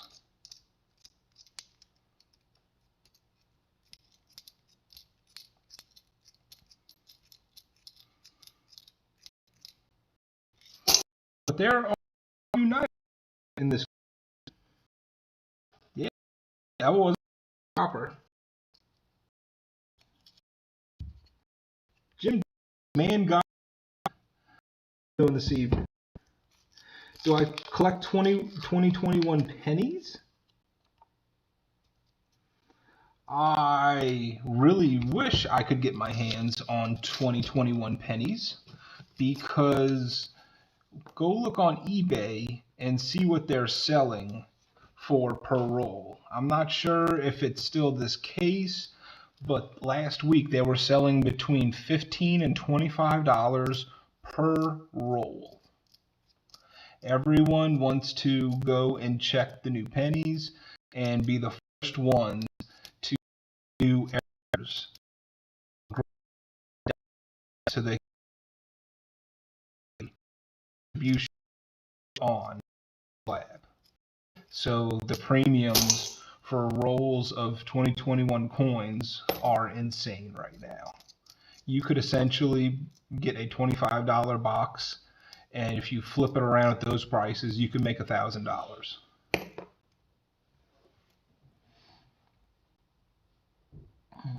Muscle Shell, what is happening? Yes, 301 friendlies. And here we go. All these nice people coming in. Give us some luck with the second wee penny of this box. So we have 1944 from Denver. There we go.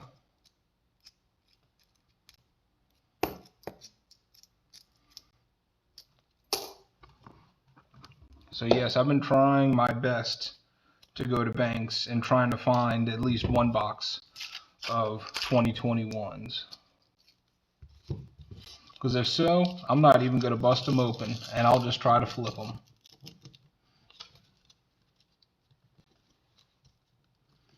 Yeah, it's insane. It's insane that people are paying that much. And that usually does happen around this time of year because this is when the new coins of the year are going to come out. And like I said, people just want to try to be the first ones to find the errors. Matt Stacker, thank you again for coming. Thanks for the raid. Take care, my friend. 1982 Denver small date. Let's weigh it and see if it's on a copper planchet. Most likely not. Nope. It's zinc.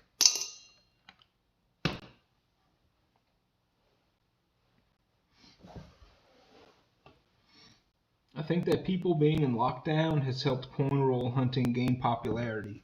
Oh, most definitely. Most definitely agree with that. And I like that there's new blood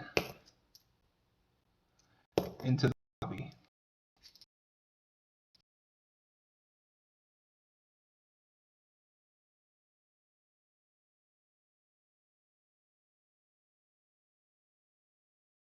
Well, they're talking about phasing them out in 2022. I've also heard about them switching to a manganese composition. I think it's kind of bittersweet about the pennies ending because I get that you just keep minting coin at a loss so long. It just does not make sense. And due to our inflation, the penny becomes less and less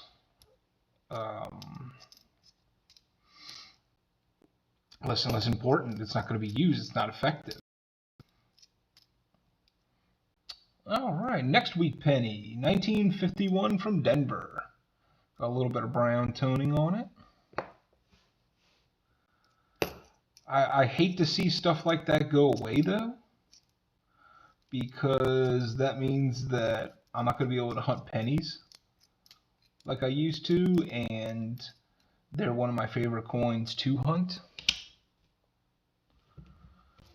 But I guess all things go in their own time.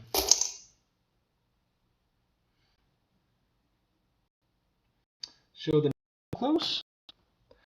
This is a replica of from the hop, and so Sting opener and it's blunt. But they did a really good job. This is from Weta Works that makes all the studio replicas. I am a big fan of the books The Hobbit and Lord of the Rings, and I'm a big fan of the Lord of the Rings movies. The Hobbit was not so good, but yeah. Stinger, that's right. I like to say that it glows blue when bills are near. You see the sounds real choppy, still working out all the kinks. All this is through my phone right now. So it's definitely a work in progress.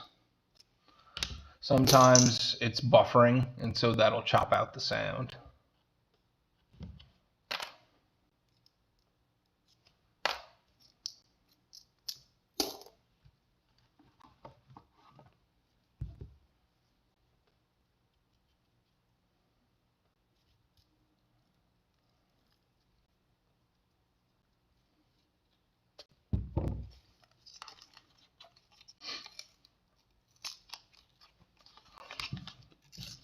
You know, Wild West, I know you are a fan of knives, and you always have your knives and switchblades.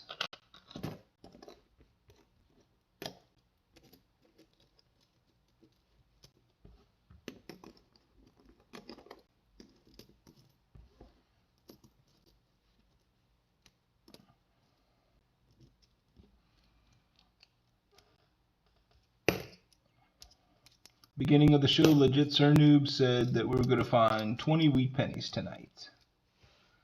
And so far, we're at 8. So I don't know if we're going to hit that goal.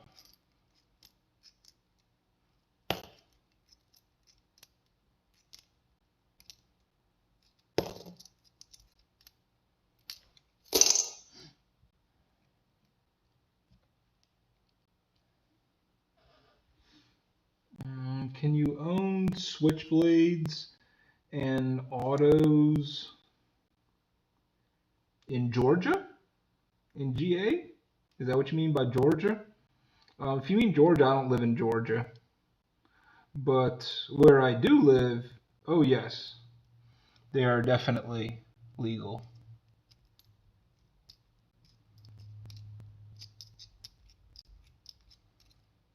I think it's as long as the blade isn't longer than your palm. I can't remember.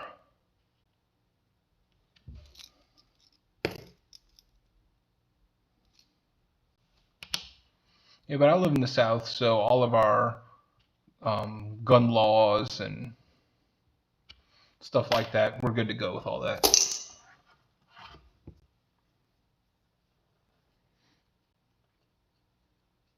When pennies are phased out, your collection will appreciate significantly over time. Yeah, I mean, that is, I guess that's the sweet part of bittersweet. So, you know, I'm guessing while the sun's shining, we make hay.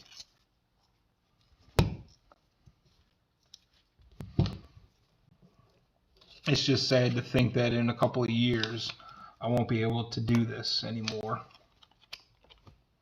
But there's still other coins to go through.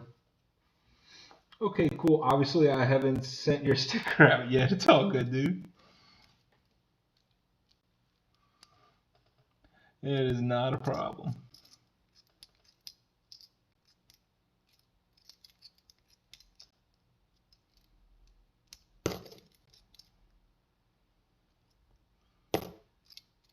But when you do, I've been putting all my stickers onto my coffee mugs. So that way you can see it on the show. So like there's the holographic Madhouse sticker that's on the coffee cup.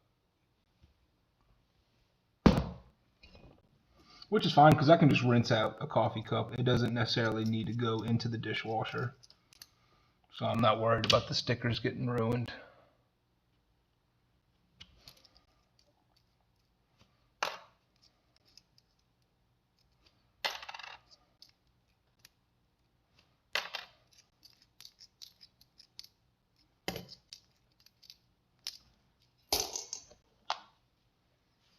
My state is baby blue, but you can have switchblades and autos as long as it's 3.5 inches or under. Gotcha.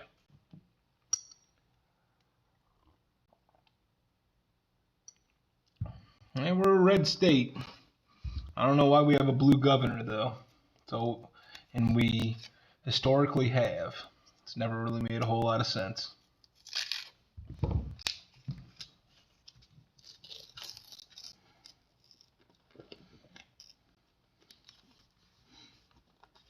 I keep all my stickers filed away. I want to get a book or something.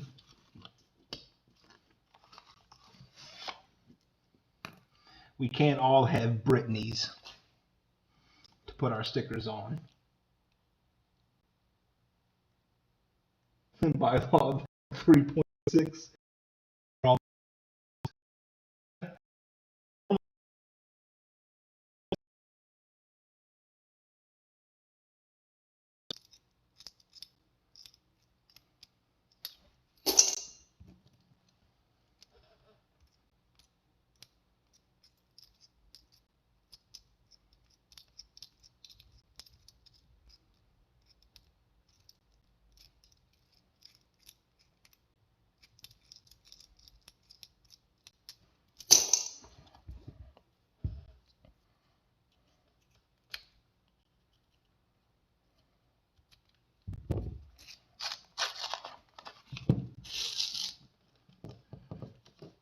Legit Sir Noobs back in the chat. Well, dude, we're gonna have to hit 12 more weeks to make your prophecy complete.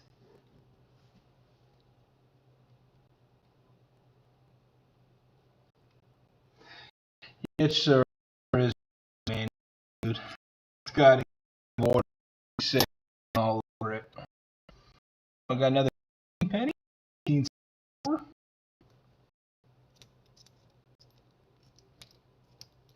I'm not one to wear a foil hat, but you can. It can be. It's obvious to see. There's something at work going on.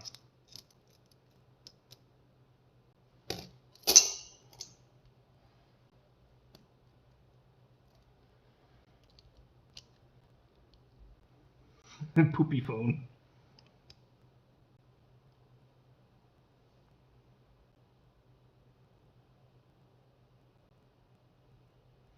I'm editing my premiere vid for Saturday. I opened your mail, coffee, and I forgot to give away people. That's an unfair to the rest of viewers. I really hope they don't expect me just to randomly send people constitutional silver. They will be disappointed very quickly.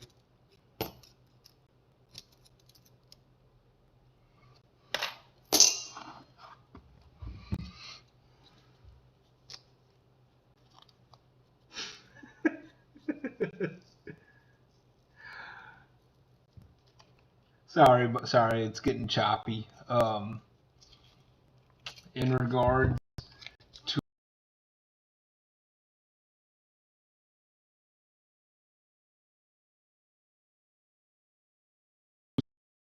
anything, but it's easy to see that something is definitely going on with our politics.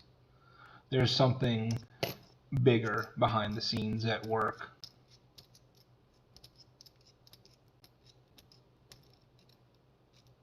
I'm leaving it now. It's funny to me.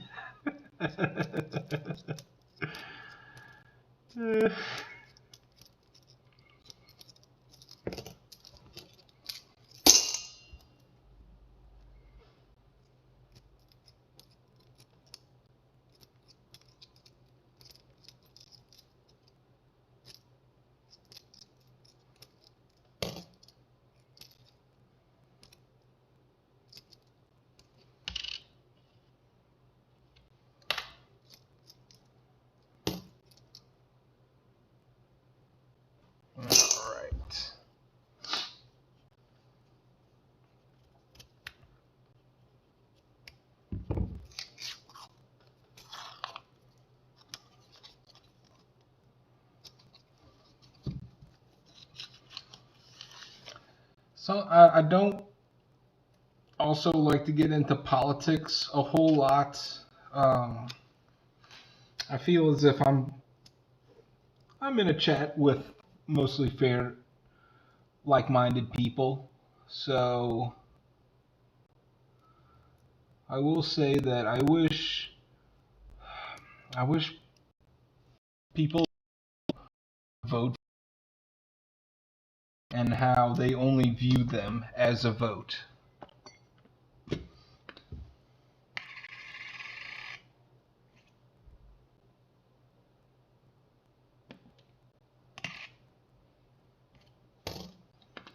The 74 looked weird. It almost looked like it was zinc.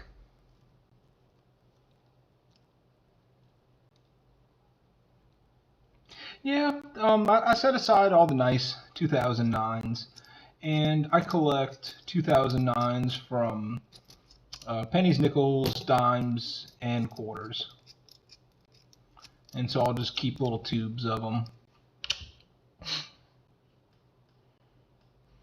Because you couldn't even really call it a semi-key date, but just in comparison to the rest of the mintages, they're certainly low dates.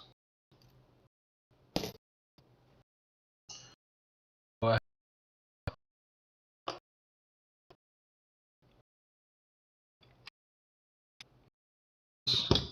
times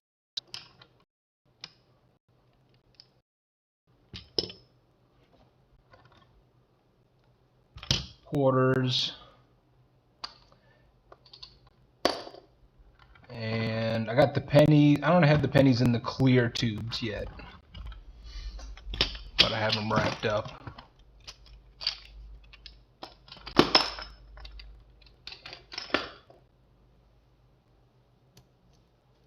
Got a box of dimes and quarters. First boxes ever.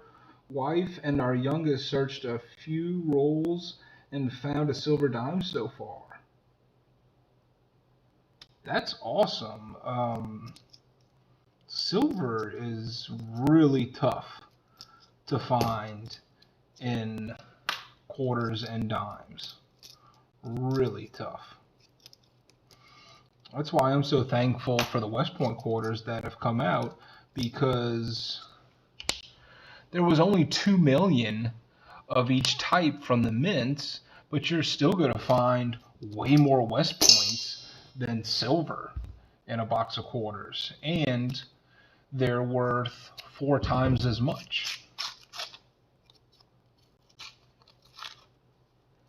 I have one seeded Lincoln, not a very nice one.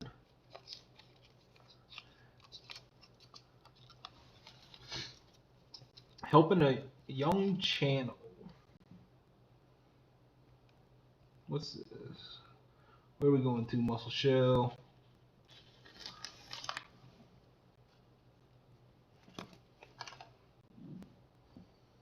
Let's check out a new muscle shell video.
I love the Who Made the List series.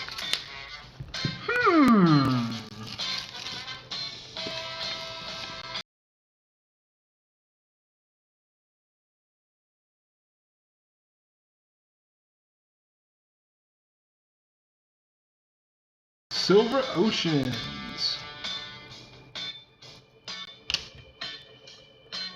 Help a young channel out.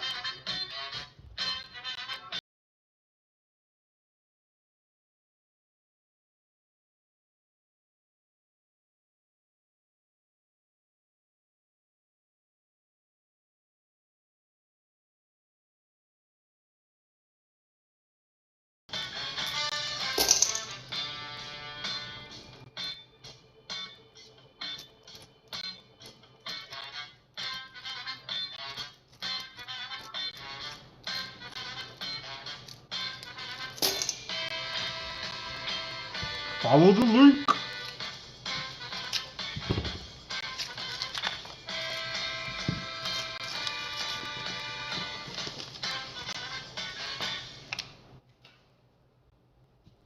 Right on, Muscle Shell. You're doing the good work, sir. Right on, Muscle Shell. You're doing the good work.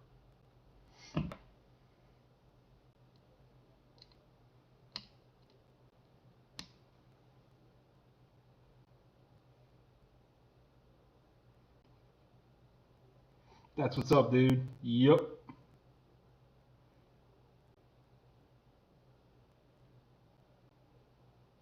Wild West, that's 500 hours so far.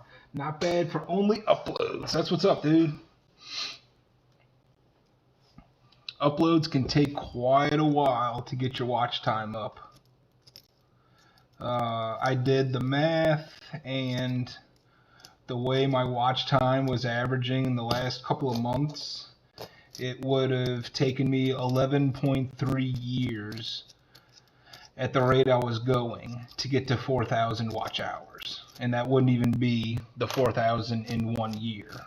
It would just be total. So I thought, well, you know what? I guess it's time to start streaming. Hey, here we go. 1952 Denver. Got another weak penny. Then it's just something I wanted to do. I like hanging out with people in the chat. Oh, look, another weak penny. Right on. 2-in-1 roll. This one looks a little bit older. No, just a 1953. It's just worn down a little bit more. All right, we're at 10.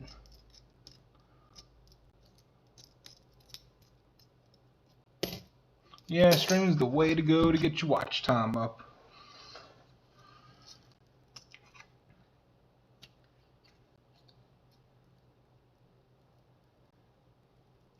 Put a GoPro on the dog. A day with Coda.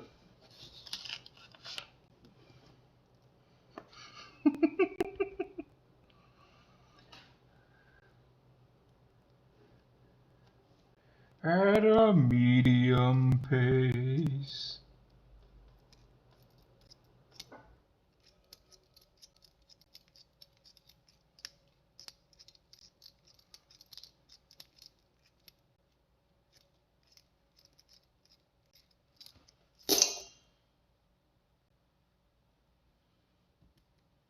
POV have walls. Scratch you all over. Oh yeah, dude. I had all the CDs.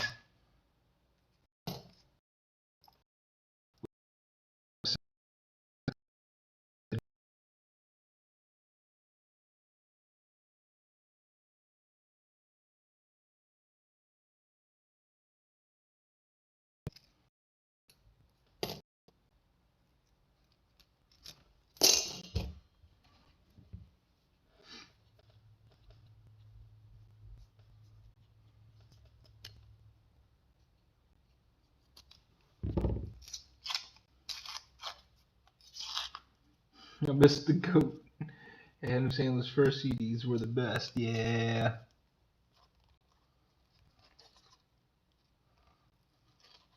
We wore down the ribbon on our VHS copy of Happy Gilmore.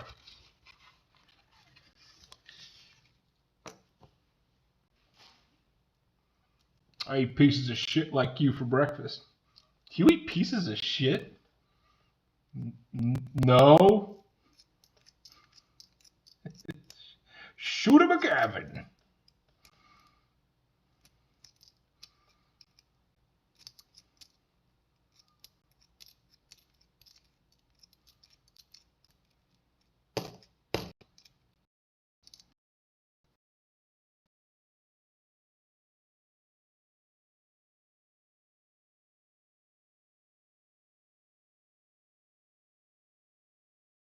kind and please rewind. When you had stuff back to Buster, extra rewind.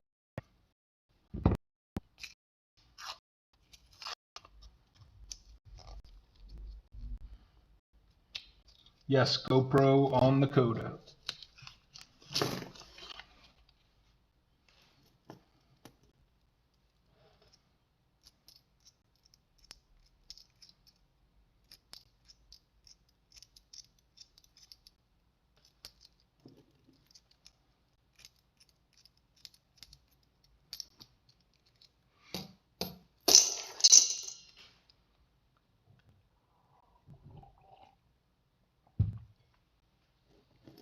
Pick these up.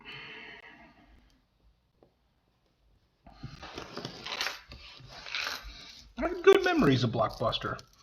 It was right around the corner from our house, so I could ride my bike there. And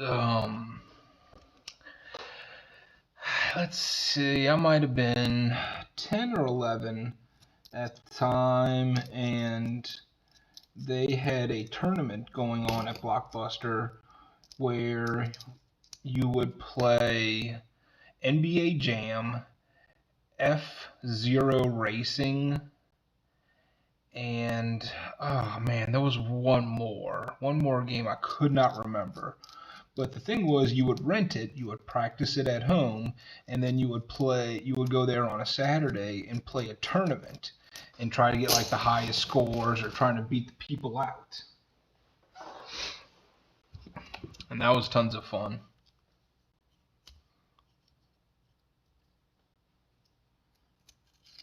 Dude, so many late fees. Yep. They would make a killing on those late fees. I used to wait at Blockbuster to see people drop off the new releases, and I would beg the worker to grab it. Yep, sometimes that was like the only way you could actually get your hands on the new releases.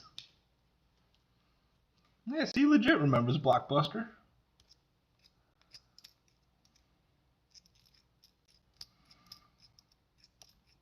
Supposedly there's still one like somewhere up north, I think maybe in Alaska, or I can't remember exactly where it was.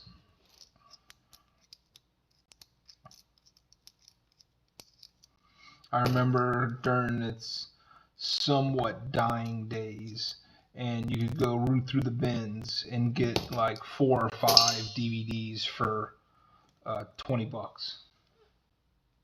Yeah, you see, I thought there was one left in the North Pole.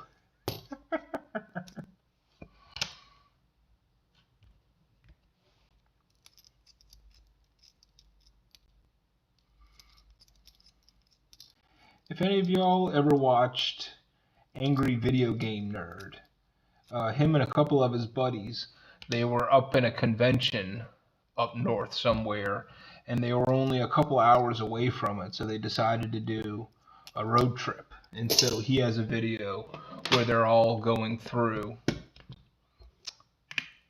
the Blockbuster, and they were saying how it's just like just a pure nostalgia trip.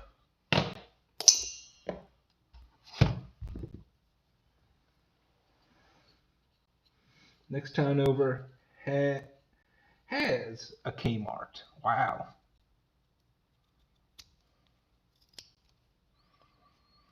I always thought Kmart was like the Pepsi of retail stores, where Walmart was the Coke. And in case you didn't know, I don't like Pepsi and I like Coke. So I don't know. I always thought Kmart was kind of like the cheaper knockoff version. Like they never updated their stores, and it always just looked sad inside of Kmart's.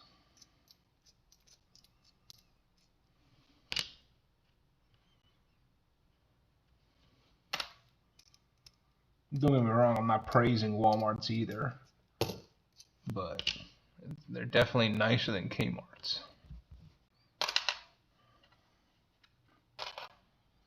More like Shasta or RC Cola.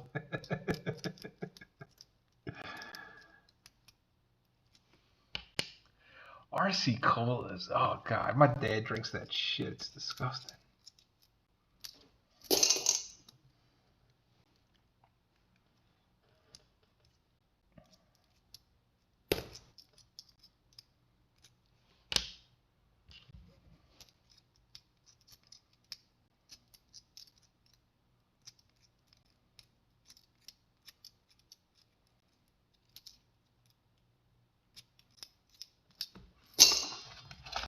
Oh man, all these are falling down.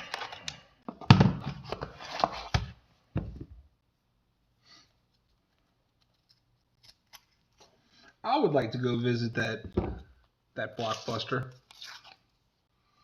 That would be fun. There would have to be something else to go do. It's kind of hard to justify a trip just to go see that one Blockbuster. But it would definitely be nice. Oh, how much you spend on Coke a month, the Coinsncoffee? Um, Not a whole lot. I probably go through maybe a 2 liter a week, maybe a 2 liter and a half.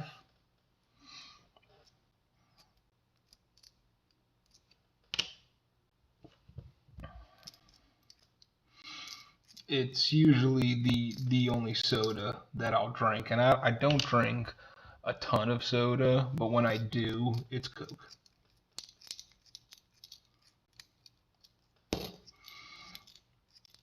And the reason why I drink so much caffeine, like with the Coke and the coffee, is I'm prone to migraines a lot, and the caffeine helps dilate the blood vessels and lessens the restriction. So it really helps with the pains. It's not the best on my heart, but it's not too bad either. I've gotten used to it.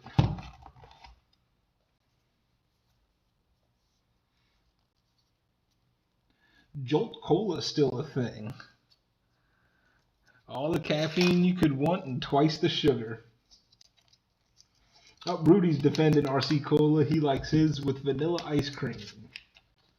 Yeah, dude, it's not that much. It's really not. Because I don't like having that much like sugar too. Um, I get sugar in the raw for my coffee, and I put in a little bit, but I don't like having that much sugar. But I'm not a diet soda drinker. Like I'm not getting Diet Coke. That tastes nothing like Coke. Hey, we got another wheat penny. Hey, 1921. That's a little bit younger. Let's check the mint on that. And DJ, what is happening, dude? He likes his soda with liquor, like I like my women, top shelf. See, I switched to SodaStream and refill a 30-pound CO2 tank I got on Amazon. 1 gallon Northwood soda for Diet Coke and Diet Dr. Pepper saved me almost $300 a month with a family of 4. Less trash, too. Oh, yeah, I can definitely see that. Um, I'm not a family man, so it's just me and Mrs. Coffee. And so our needs are lesser.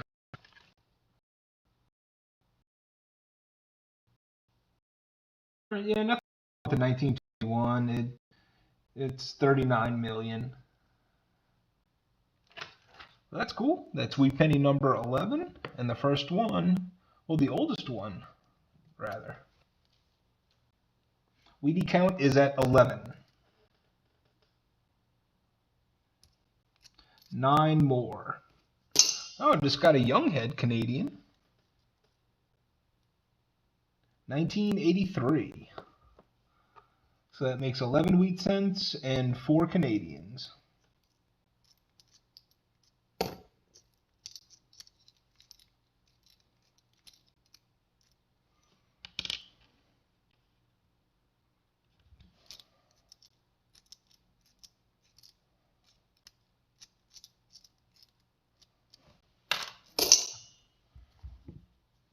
Yeah, at least over 10. That's what's up. Dude, you got 10 more West Points today? That's awesome, DJ.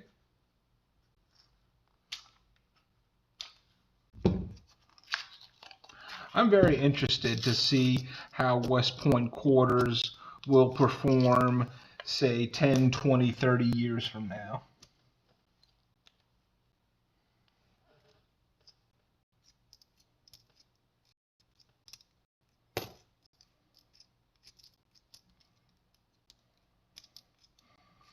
I have a feeling some people are really missing the boat right now with those West Point quarters.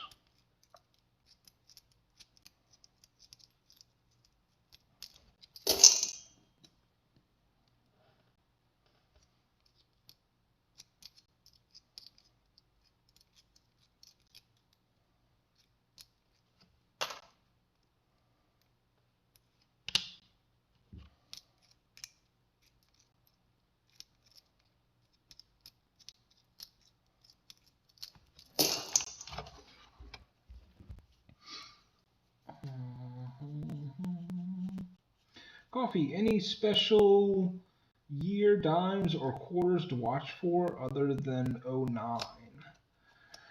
There's not a whole lot going on with dimes. There are a 67 and 68 double die obverse, and so you're going to look at the "In God We Trust" and the date, and so you'll see doubling on those two dimes. Look for 1982 dimes with no mint mark.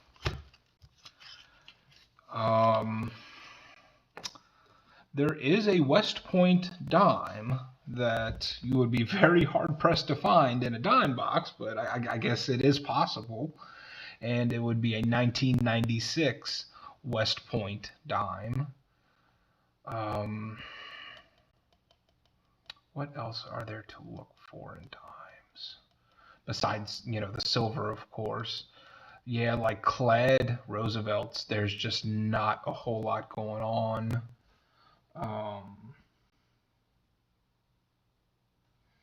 Quarters, there are a lot of errors from the states and territories.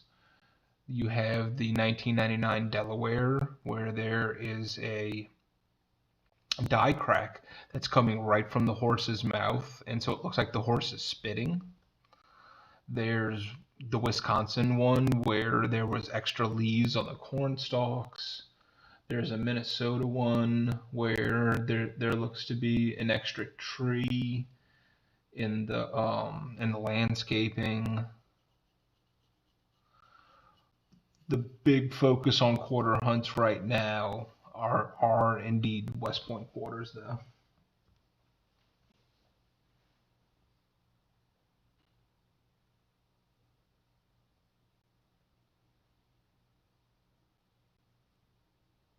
Yes, the 75 no S proof dime. Yep.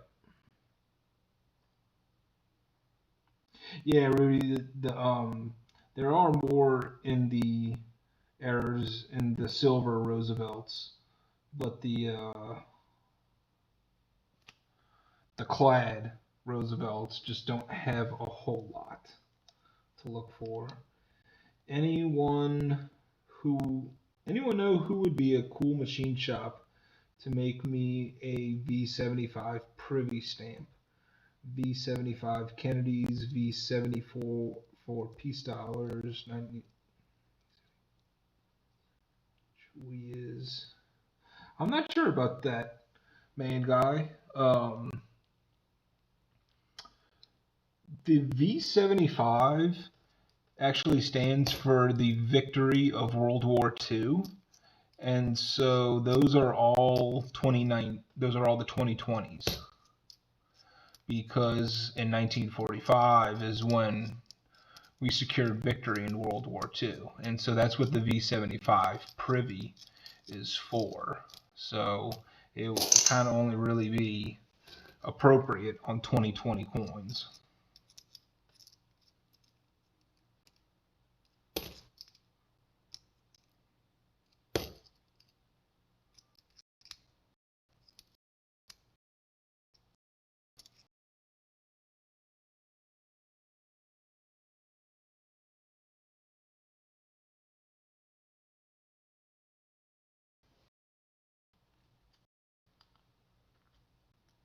Legit, only the 2020s have the V75 on them.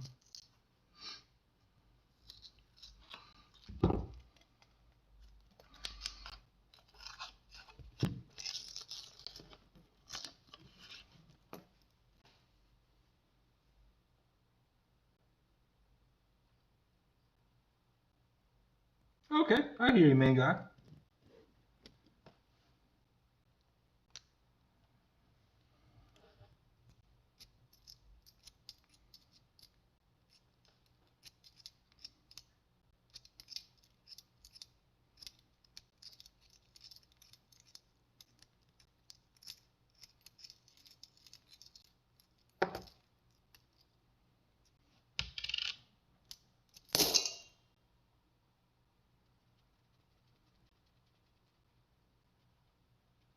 Yeah, it's just the 2020s legit.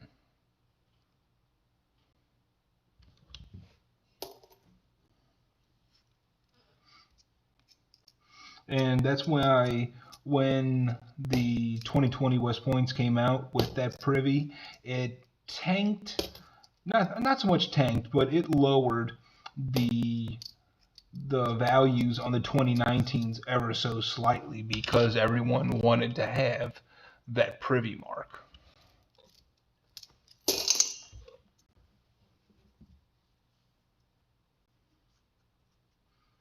DJ, I'm pretty sure that the West Point did do the 2020 West Point nickel. It was just sold in mint sets though.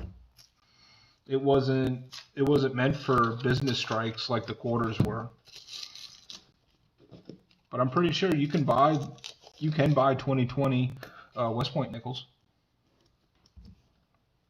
I wish the West Point Mint would do that more often. They don't have to do it every year, but at least give some variety to it. Like they did it in 2019 for the penny.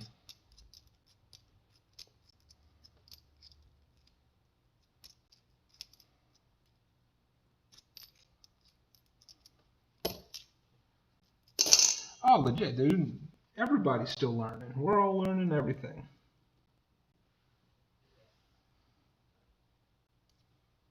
Here we go, another wee penny on the last of the machine wrapped rolls. Look at that, another 1921. How about that?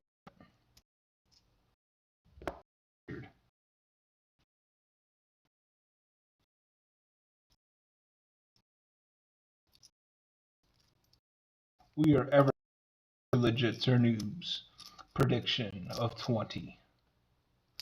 We only need 8 more.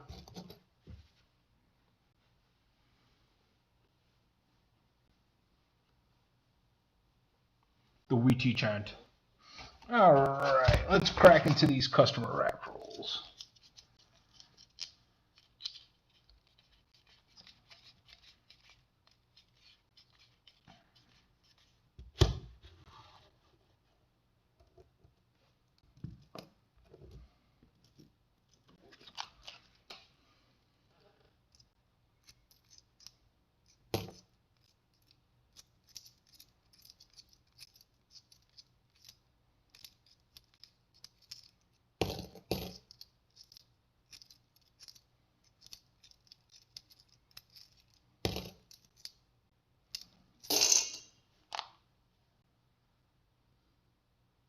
No offense, but the most I'll pay for a clay quarter is 25 cents.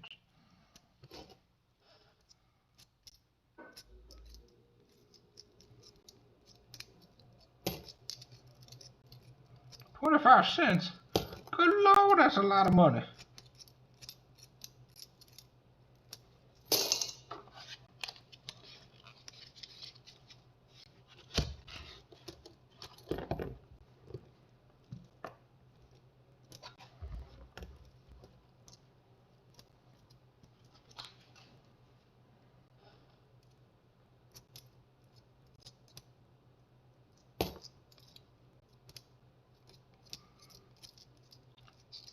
Wish we could find some kind of error to break this up a little bit.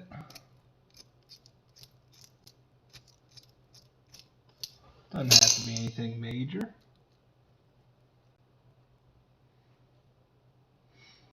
Okay, DJ.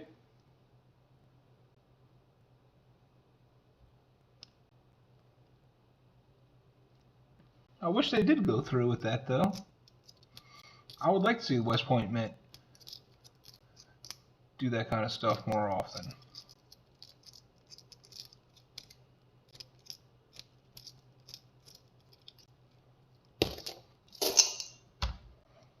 I just thought I remember seeing JB Coins Inc. doing a video about 2020 West Point nickels. We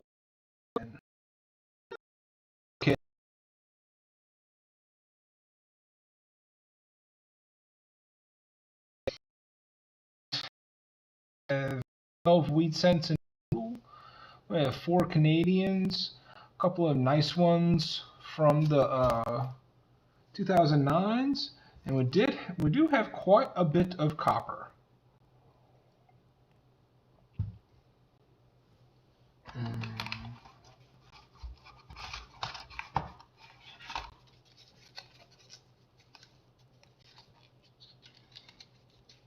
I don't know why, but as soon as you mention W quarters, everyone gets excited and tax it like piranhas.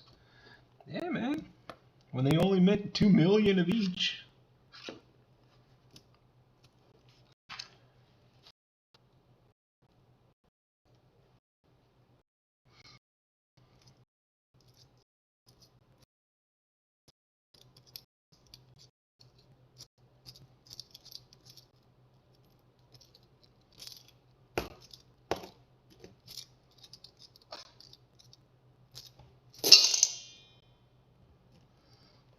I wished I lived in Texas. Those people can swim in W quarters.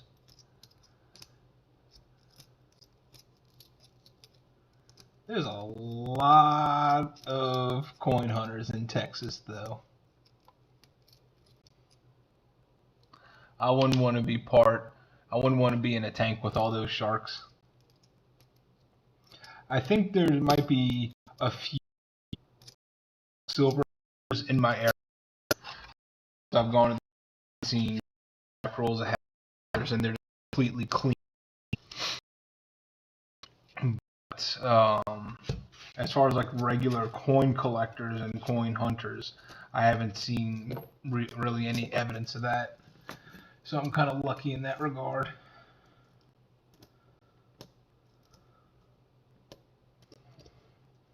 They can have their silver. I'll take me copper.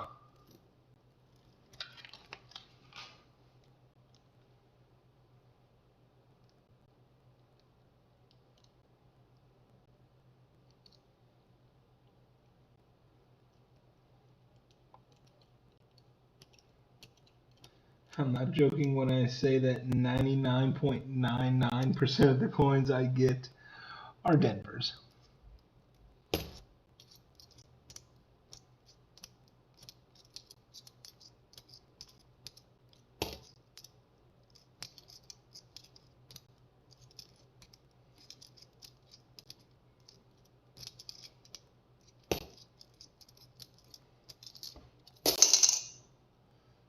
Texas Connection.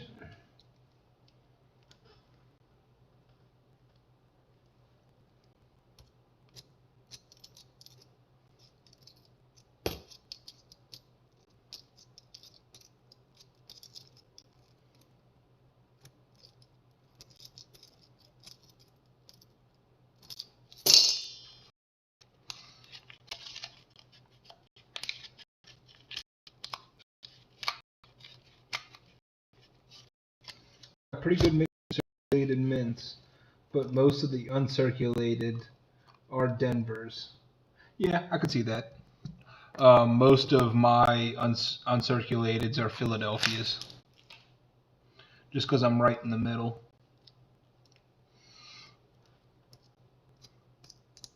And I am hard pressed to find anything from San Francisco in circulated boxes. It just doesn't make it that far. But the Canadians do, which is odd.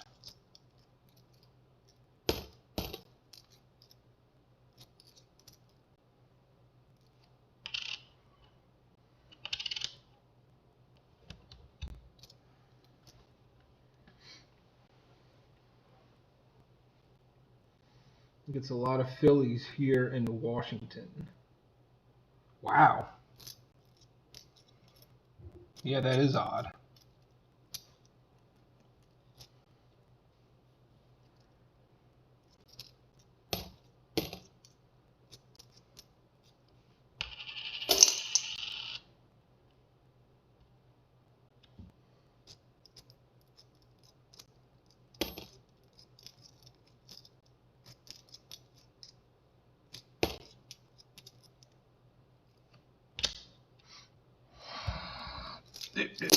All right, how many rolls?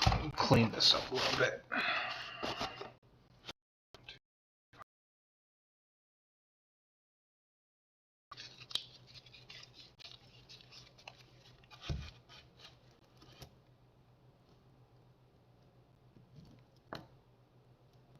Yeah, that is a lot of Philadelphias for being that far west. That's really weird.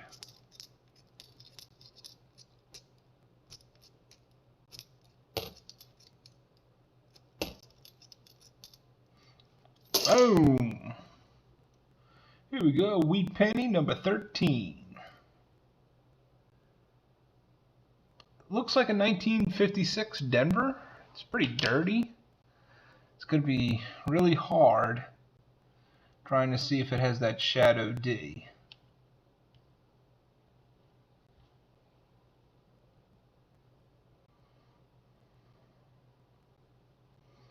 It's pretty chewed up. 7 more. That's right.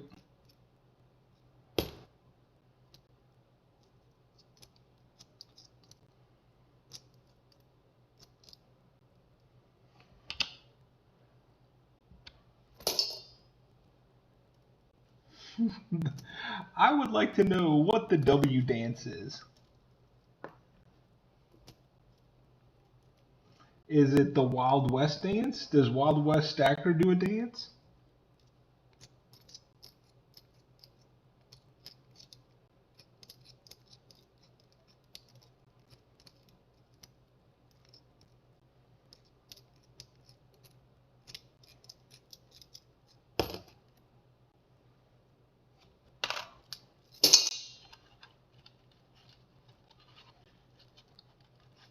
Welcome back, Miss Johnny.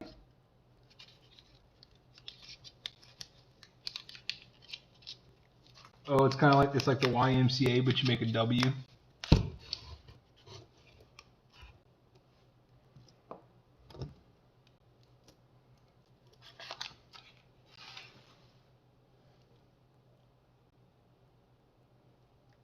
Yeah, the West Point Mint is in Jersey on the East Coast, but when they did 2 million of each coin, they then sent batches out to the other mints to be fixed those rotations.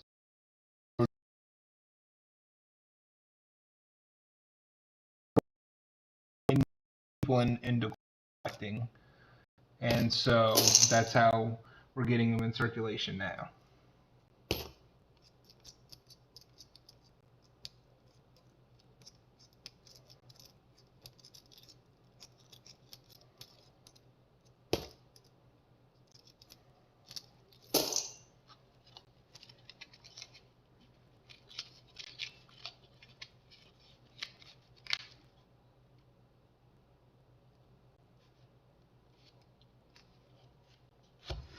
There we go. There's the wild.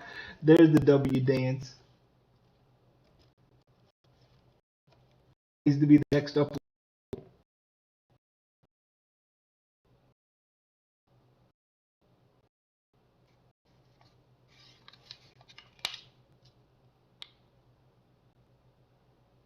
Okay, sorry, Sea Monkey. You knew what I was saying, though. Yeah, as soon as I was like in the middle of saying that, I'm looking down at the phone that I watched the chat with, and I just see the circle of death, and I'm like, ah, shit, I'm gonna have to repeat all that. I never know when it's gonna strike.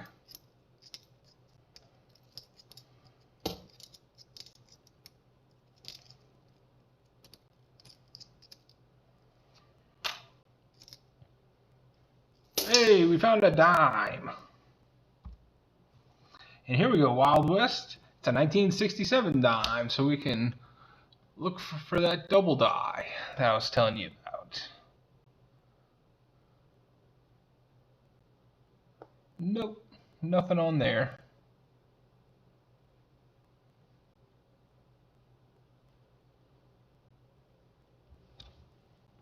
All right, dime number 1.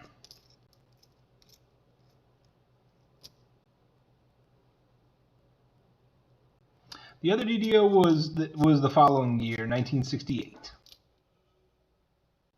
And they're both going to be from Philadelphia, I believe.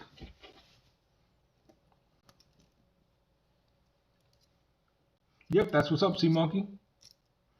Making money tonight.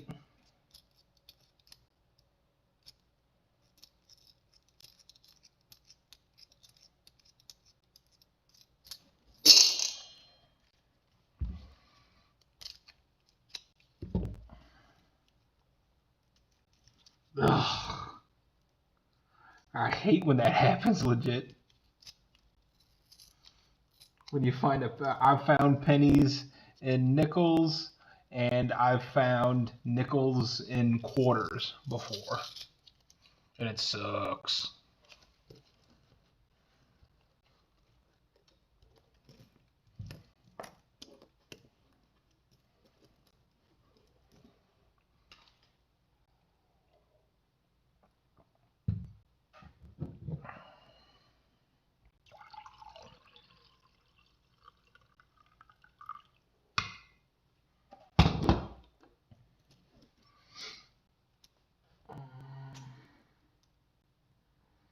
Been an eBay member for 20 years and just sold my first item. Well, at least you took your time to build up a good reputation first. You know, you really did your due diligence there. Yeah, nickels and quarters really stinks. That's like the biggest discrepancy.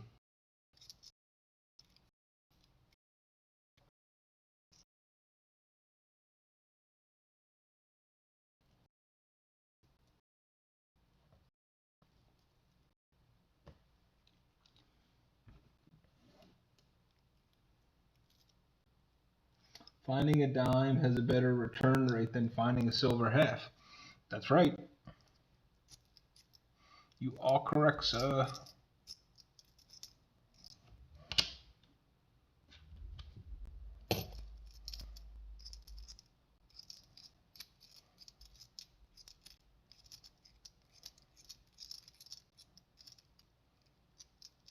Just remember, keep your goals small and you can achieve almost anything.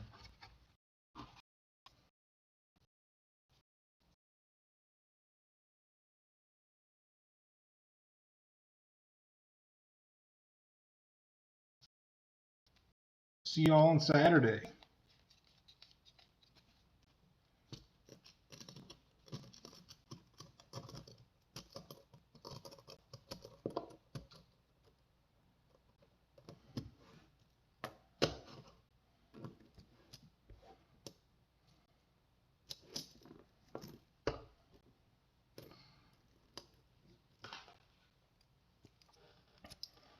Alright, down to the last 10 rolls of this box.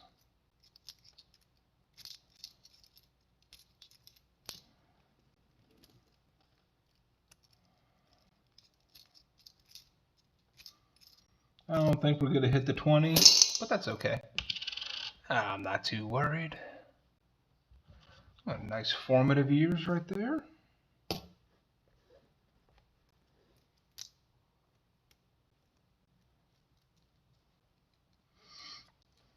I've sold quite a few things on eBay, but no kinds of coins.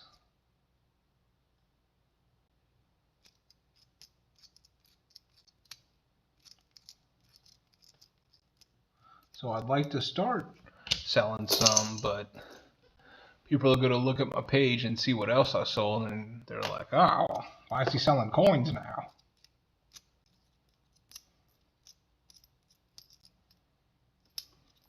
But I have good feedback.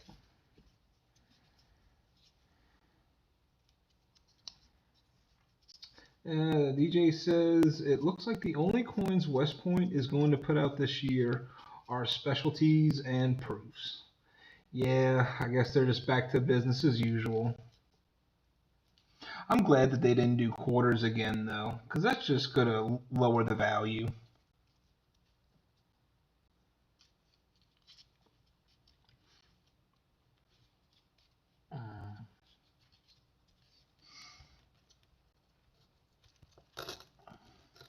DJ does pretty good selling on eBay.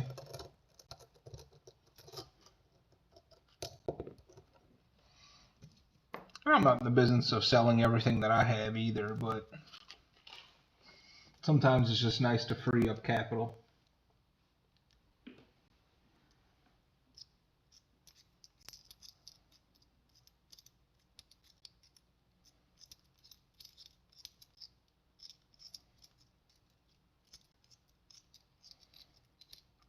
Boom!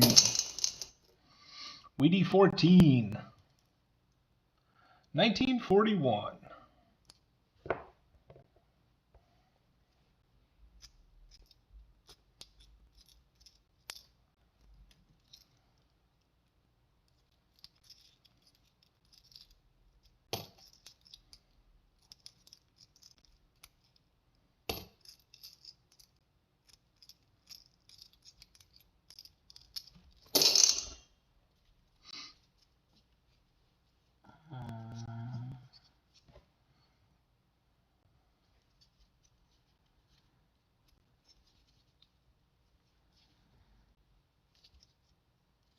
Man, this one's being tough.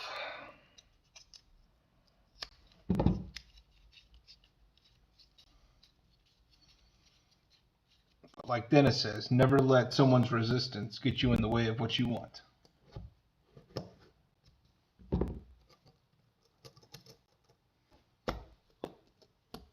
Spent 2 years collecting the Eagle Moss Starship collection and gave like 60 of them at $20 per ship plus shipping.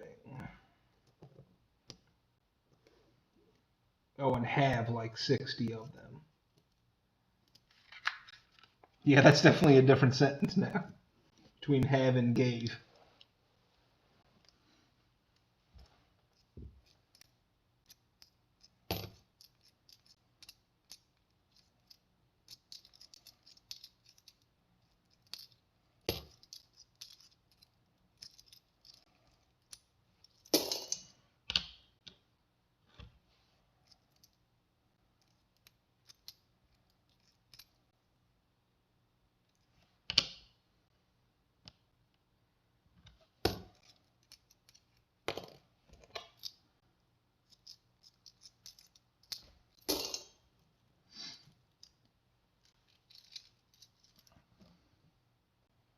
Let's see, how are we doing on the likes? We got 35 in here. That's not too bad. Unrolling coins is tedious, and you can poke yourself when you open rolls with a bayonetta. Yeah, I hear you. That's why this thing, it's not too sharp, so I can poke myself and it's not too bad. I still love the set, but I will never finish it, and if I can't finish the set, I don't really want part of it, so I'm trying to sell most of it. So I just burn. Man, God, that's not how you're supposed to open up rolls. You don't burn the box and then just retrieve the metal that survived the fire.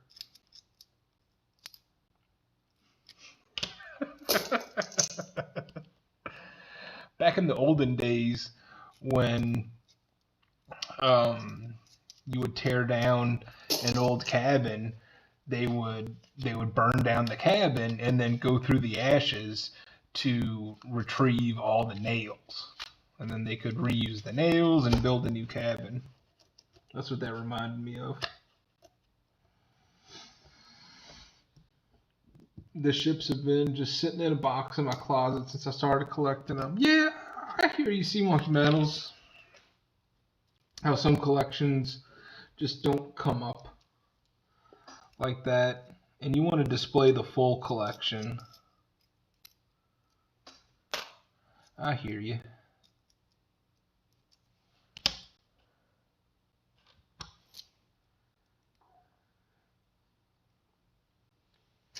$7.10 is oil upside down. That's an awesome name. How you doing tonight?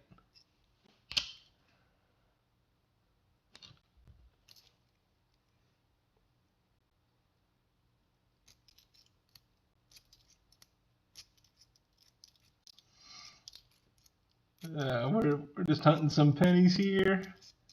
We're on the second box of the night. So far, up to 14 wheat pennies. Did find a dime, 4 Canadians, and a butt ton of copper. I'm sorry, 1 metric butt ton of copper.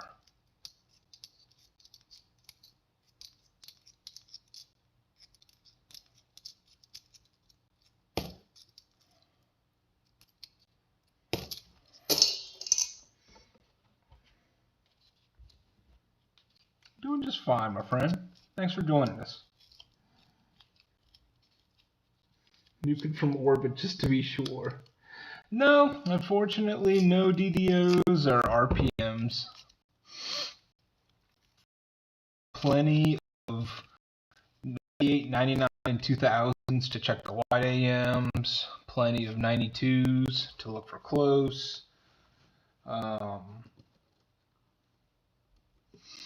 Not a whole lot from the early 70s to look for. The 95s, I've had some to look for. Unfortunately, just can't find any kind of errors. No whams, no cams. Nope.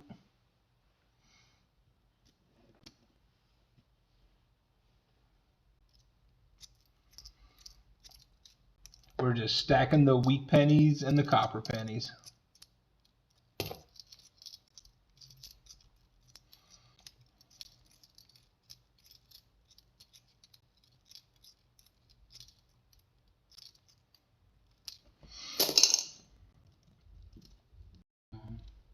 It's funny to see the resurgence of Pokemon cards. Adult people are spending big money on that. Dude, for real. And what else has had a resurgence are sports cards. People are cleaning out these stores trying to find any kind of baseball and like football cards. They're going freaking nuts over it. And I've picked up like a recent baseball card magazine where they show all the prices. It's insane, like what some of these newer sets are coming from. You know, from like the last 5, 10 years.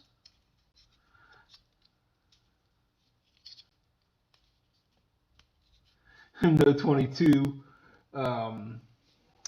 P or 43 copper. Nah, man, not tonight. Um, yeah, Beanie Babies are making a comeback too. No, I do have a 22 Denver, but you can clearly see the D. It's not even a weak, not even a weak D. Never found a 43 copper though. Dude, I had a shit ton of Pogs. I freaking loved Pogs. I would get the biggest, most obnoxious slammers. And my cousin, who was 2 years younger than me, I would just destroy his Pogs. I'd win them all. Oh yeah, dude. Pogs like a boss. Yeah, sports did kind of die. I guess. Yeah. Okay, I can see that then. Sports dying, so people wanted to capture in on another aspect of it.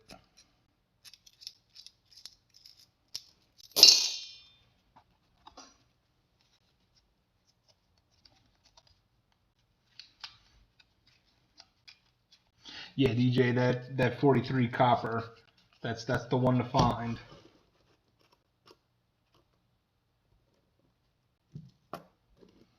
Also, the 44 steel.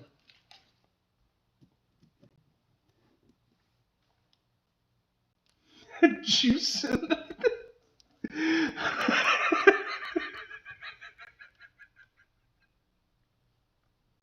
I had a 3-ounce slammer and it was brass, and an O.J. Simpson are called Juice and the Slammer.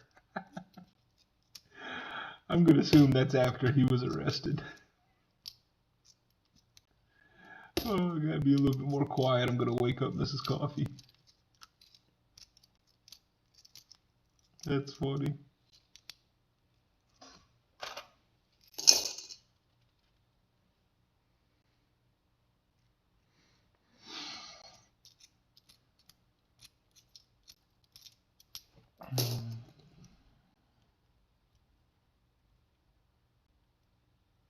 People are selling silver. Yeah, well, I figured, that must have been after he was arrested. People are selling silver pog slammers. You want to talk about a heavy slammer? Yeah, Jesus. Boom, here we go, wheat cent 15. In 1952, Denver. Not a bad strike. All right, legit. We need 5 more.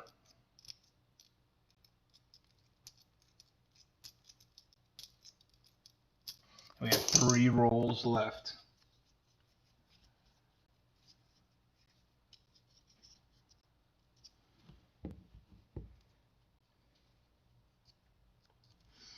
Or sometimes you like the 60Ds. Those are cool.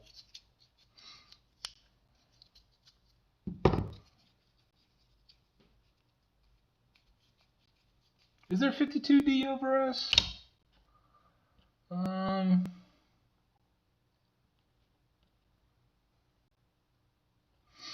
Let's see. No, I'm not seeing anything. But thanks, DJ.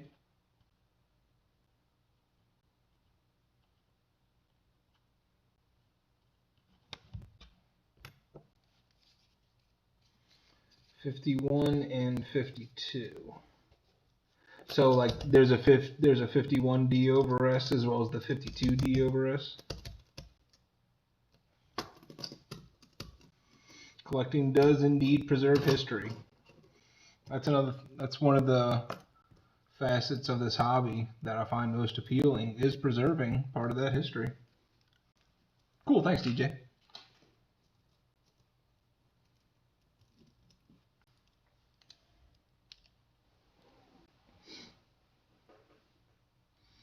How do you like the pluggable 2.0?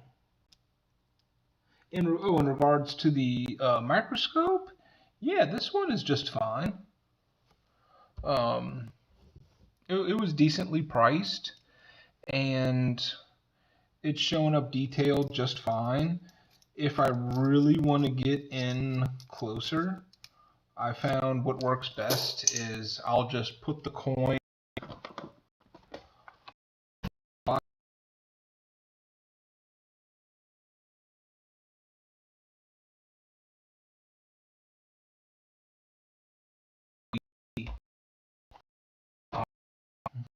the detail on it.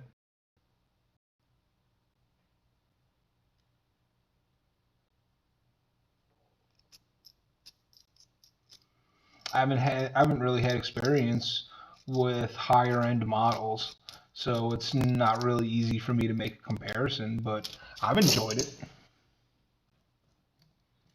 I've been eyeballing the Optitech scope. Okay.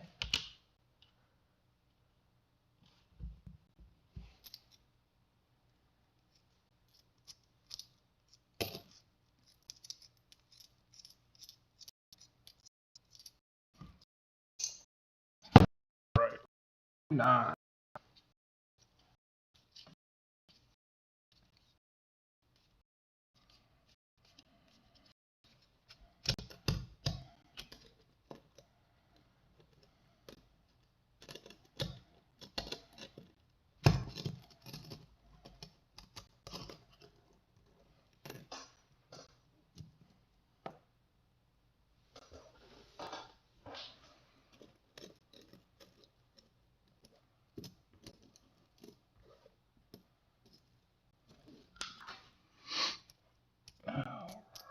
Come on, let's find something in these last two rolls.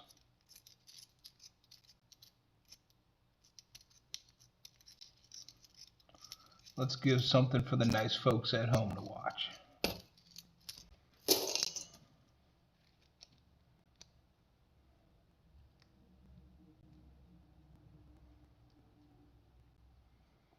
Let's see. For the money, you can't beat it, is my opinion. Yeah, it was decent money. I have a hard time purchasing cheap stuff because I know it's just going to break or not work very well. I literally live by the you get what you pay for mentality. My wife hates it because I will spend more on something than she thinks it's worth until she realizes that it's a better quality and lasts longer. Yeah, I mean, I definitely get it. I've had this for just over a year now, and it hasn't given me any issues since. Like I said, I haven't been exposed to the higher end models, so be something out. I don't know.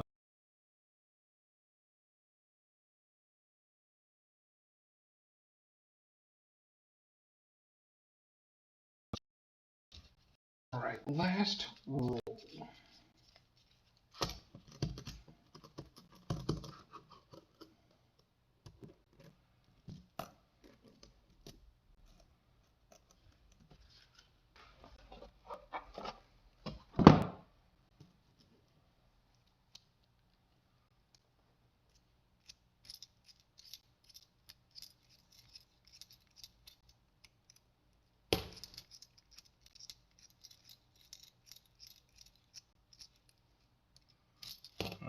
And just a bunch of shield cents.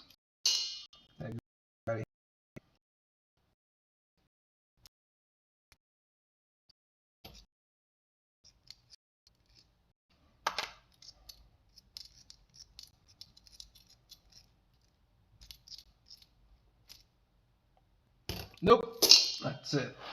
I tried legit. I tried to get you 20. Couldn't do it, but I got you 15. There we go. That's all the copper that we got out of those two boxes, too. This is a nickel box for size reference.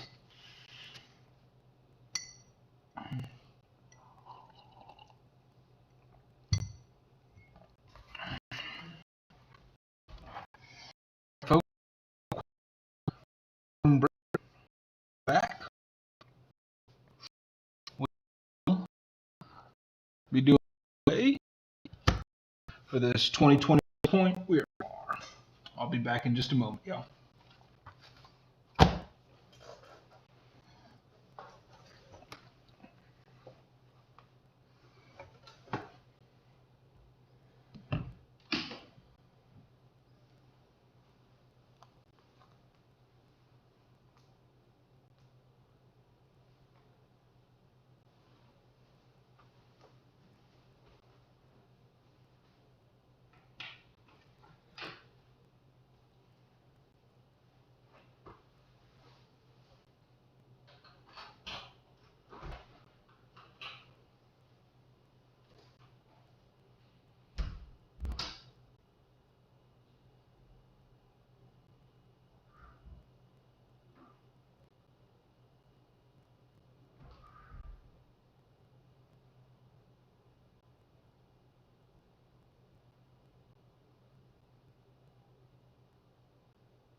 Alright, y'all, we're back.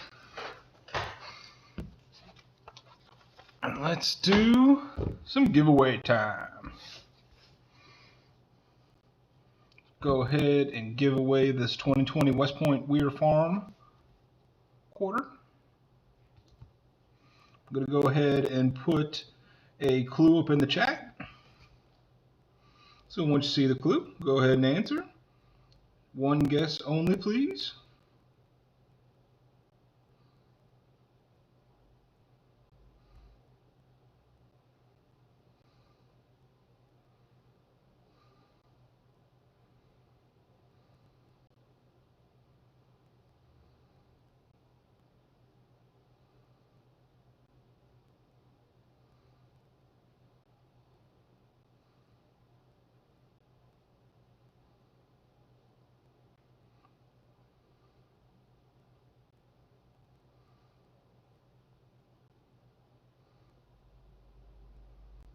I see we're buffering just a bit, so I'm just kind of waiting for that to pass.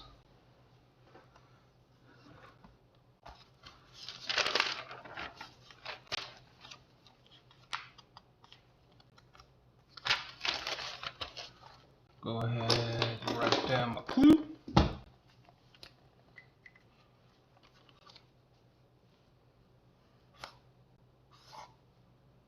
Once you see the clue, go.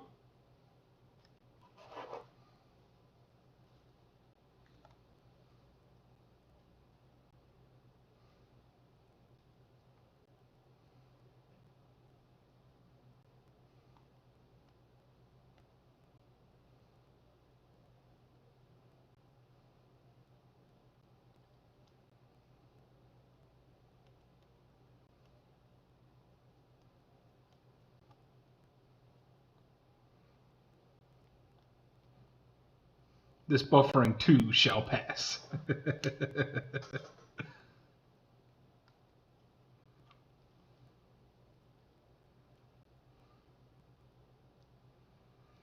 All right, see we have 11 in the chat. So I'll make sure everybody's got a chance to go ahead and put in a clue.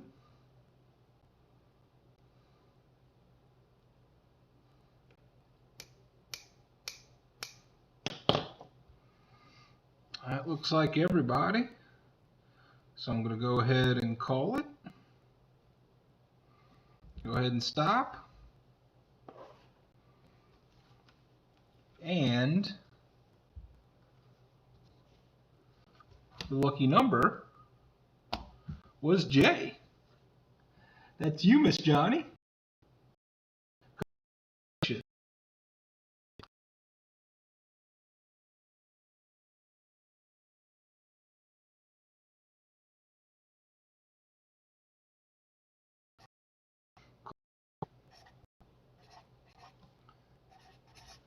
At gmail.com. Just put your username and your address, and I will send out your West Point Weir Farm. Yeah, how about that? You're very welcome. Thank you. Everybody wish Miss Johnny a warm round of congrats.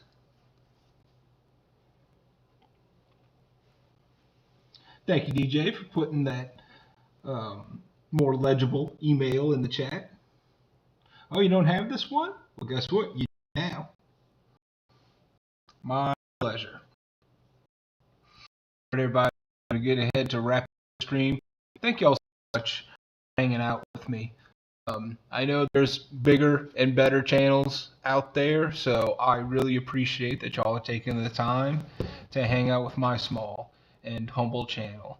And I hope in the future to bring other things other than penny box hunts to the streams. I'll be doing some nickel box hunts too. Later on next week, I have a big old bag of dateless buffalo nickels that we're going to get some nick-a-day through, and we're going to search all of these, and we're going to try to find something fun. So I'm trying to bring y'all bigger and better stuff all the time. Yep, give y'all a chance. Shout out. Y'all, Coins and Coffee. Thank y'all so much for running with me. I will catch y'all next time. Have a great weekend.